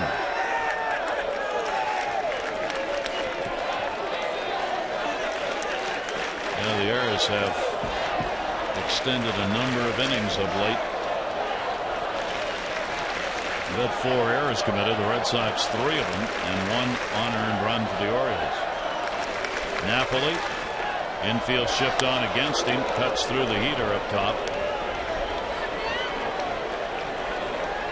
Probably Darren O'Day's best pitch. I mean, he has 3 quality weapons, and we've seen a lot of hitters take some wild swings on his slider, but that fastball at the top of the zone, he has been so consistent with that pitch. Great location with it, pretty much 100% of the time. You can spot it up there. So many hitters, they take a look at Darren O'Day and they think, elevate that sinker, elevate the sinker. So they're looking up, and Darren O'Day has been able to take advantage of that offensively. Mahika, the new closer in the bullpen. O'Day still 3rd in the American League in relief ERA at 1.34. Delivery on the way, and a swing and a miss. So O'Day gets the strikeout, and that will end the inning. No runs, 1 hit, 1 error, 2 are left on base. We go to the 9th. Orioles up.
Southwest Airlines.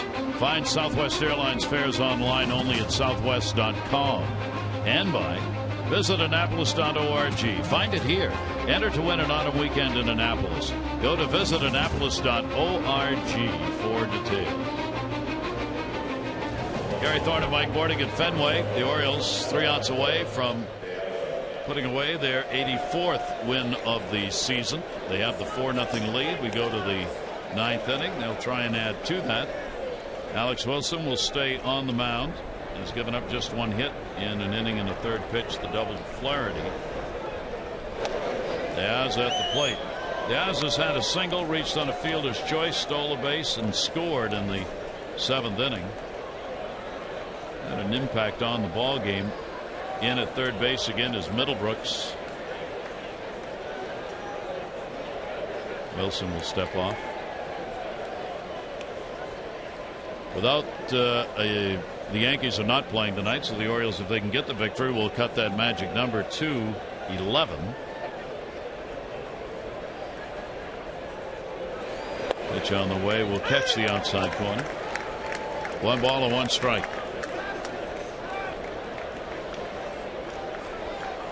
Wilson, 27 years old, and working on the first base side of the pitching rubber.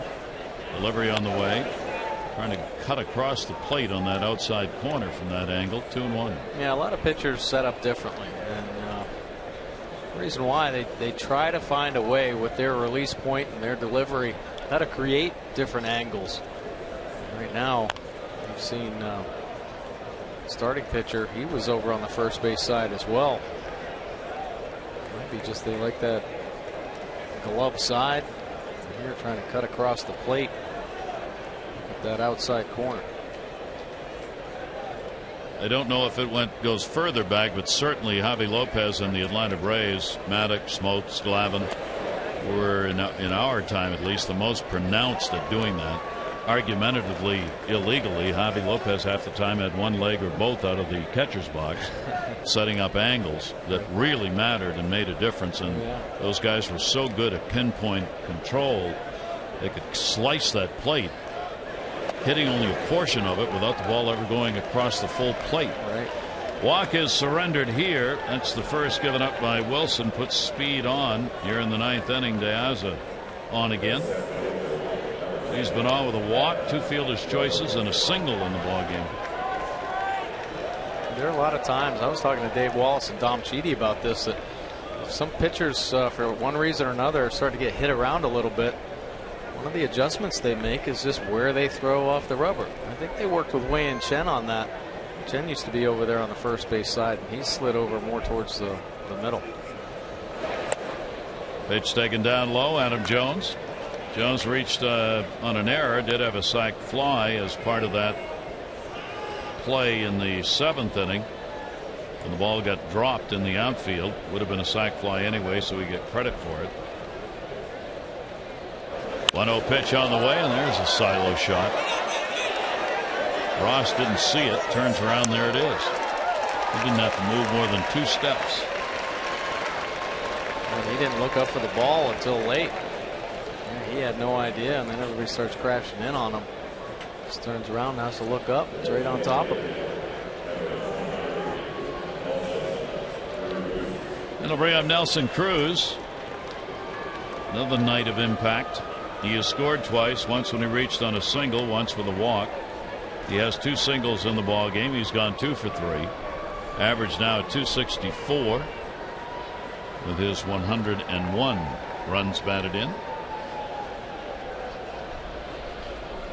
Runner off first base, De Aza, and Cruz will take the pitch at the knees for a strike. Craig Breslow in the bullpen.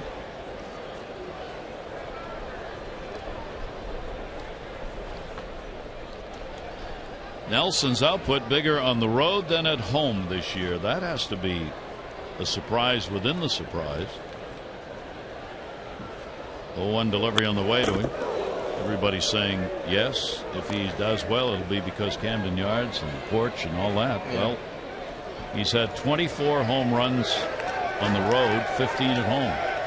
He's got 66 RBIs on the road, 35 at home.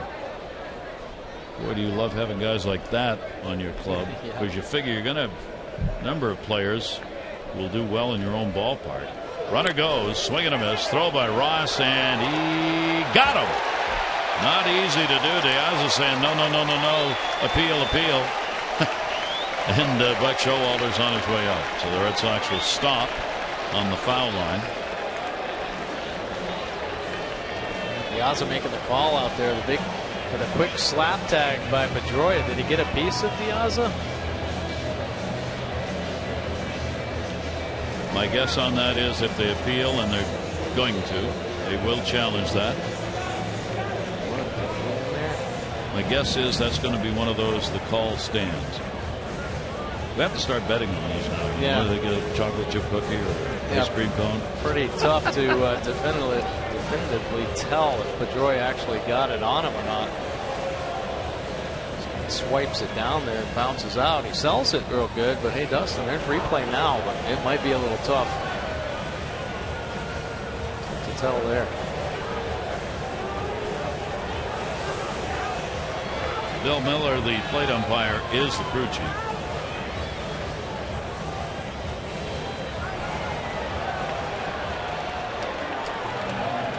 Must have clear and definitive evidence that the call on the field was wrong. have that there or not is up to the folks in New York.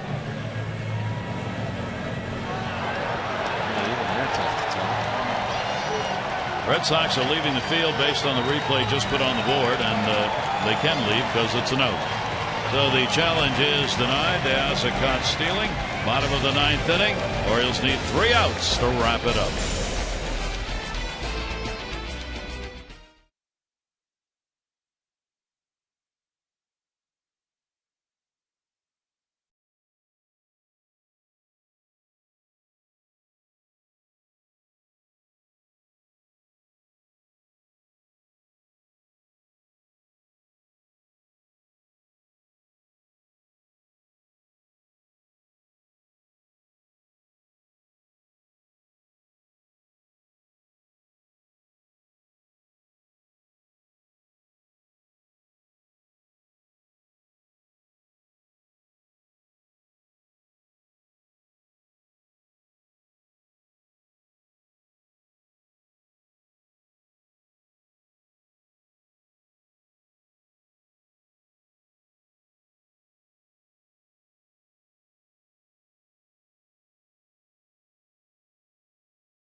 Three quick outs here. Davis going to play at first base. Over at third, Kelly Johnson.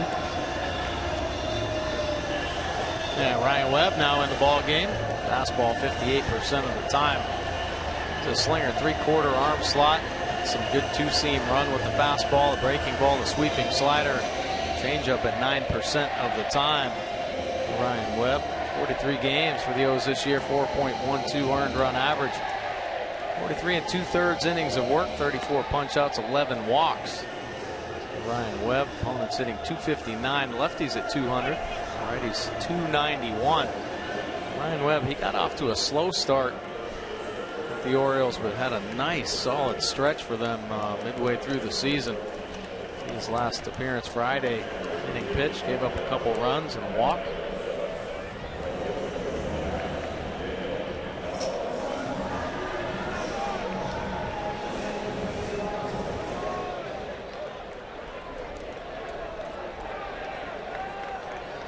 Daniel Nava will lead it off. Nava, Bogaerts, Middlebrooks are due up here in the bottom of the 9th inning. And the pitch will be taken down low for a ball. Orioles look to go up against the Red Sox 8-6 on the season. And 5-3 here in Boston. 1-0 pitch, looking for a walk. Nava not going to move the bat till he got a strike, and there it was. He picked up a single in the 7th, 1 for 3 in the ball game.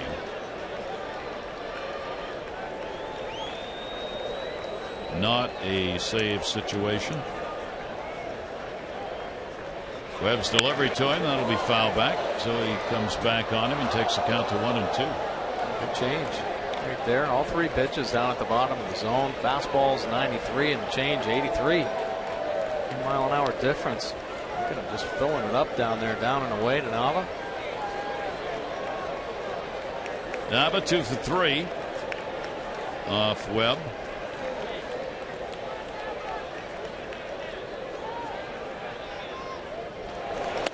Over the top, will miss outside with it. Gonzalez in the line for the win. No run, 6 hits, 6 1/3. He would be 9-7 if the Orioles can get it. Hunter an inning in the 3rd, 3 strikeouts. Ryan Mattis 1 hit off the only batter faced. O'Day a 1/3 of an inning at a strikeout. Webb's delivery, and that'll be fouled off the other way.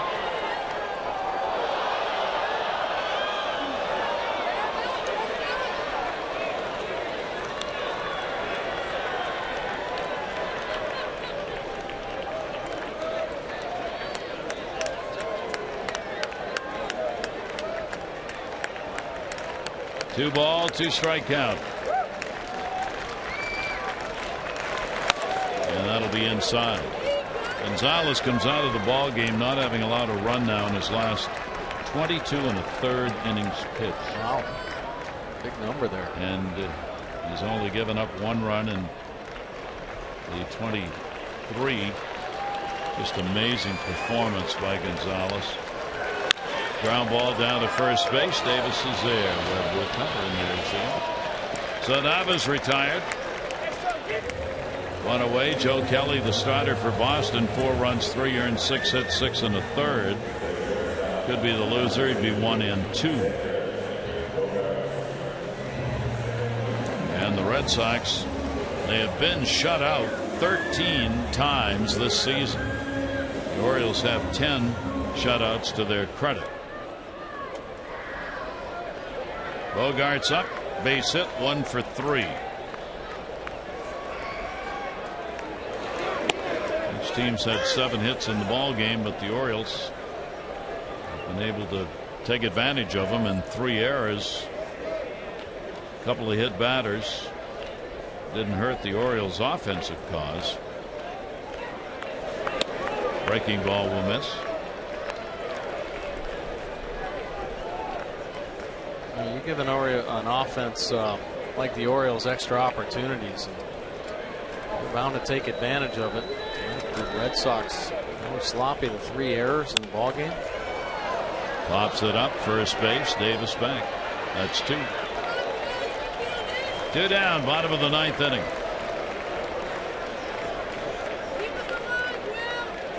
Orioles had only 1 extra base hit in this ball game, and that was Flaherty's double, and that was not involved in any of the runs scored.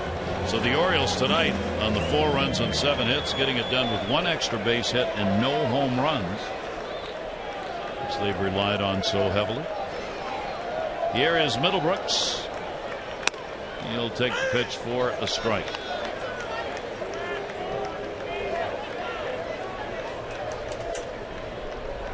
Orioles will slice the number, magic number to 11. They have 84 wins under their belt with a victory here tonight.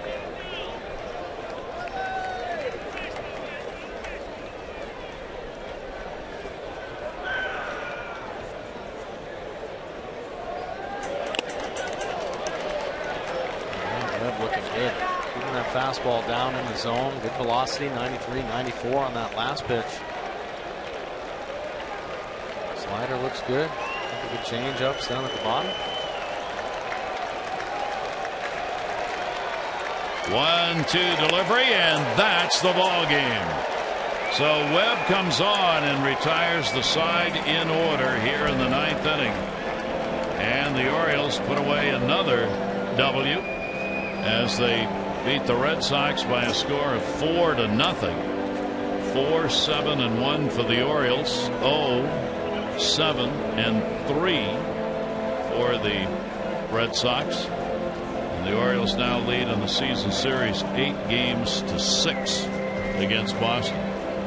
Pretty impressive performance. Gonzalez with the 9-7 record. Kelly 1-2. Yeah, Miguel Gonzalez back-to-back strong performances, throwing up zeros. I think that win in yesterday's ball game. The Orioles have a nice lead now in the American League East. They search for that division crown, but it's a big win, down in Tampa. I think that really kept them positive. Ended the series against the Rays on a positive note. Now come up here to Boston and do what they have to do. A good win. So the Orioles keeping winning on the road as well. 41-31. They're back to 10 games above 500 in road games.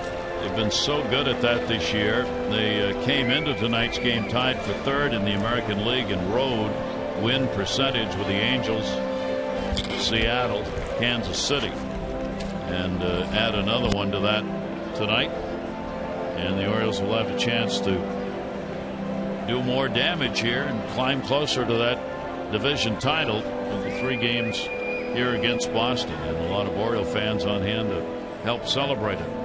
RBIs picked up tonight. Jones had 1 on a sac fly. Pierce had 1 on a single.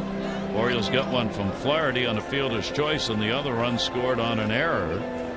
And a 4-0 win for the O's.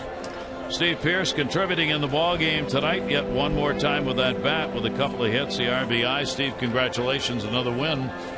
Thanks, guys. Wondering, we were talking about how important do you think that comeback win was in Tampa Bay to get out of there and not be swept?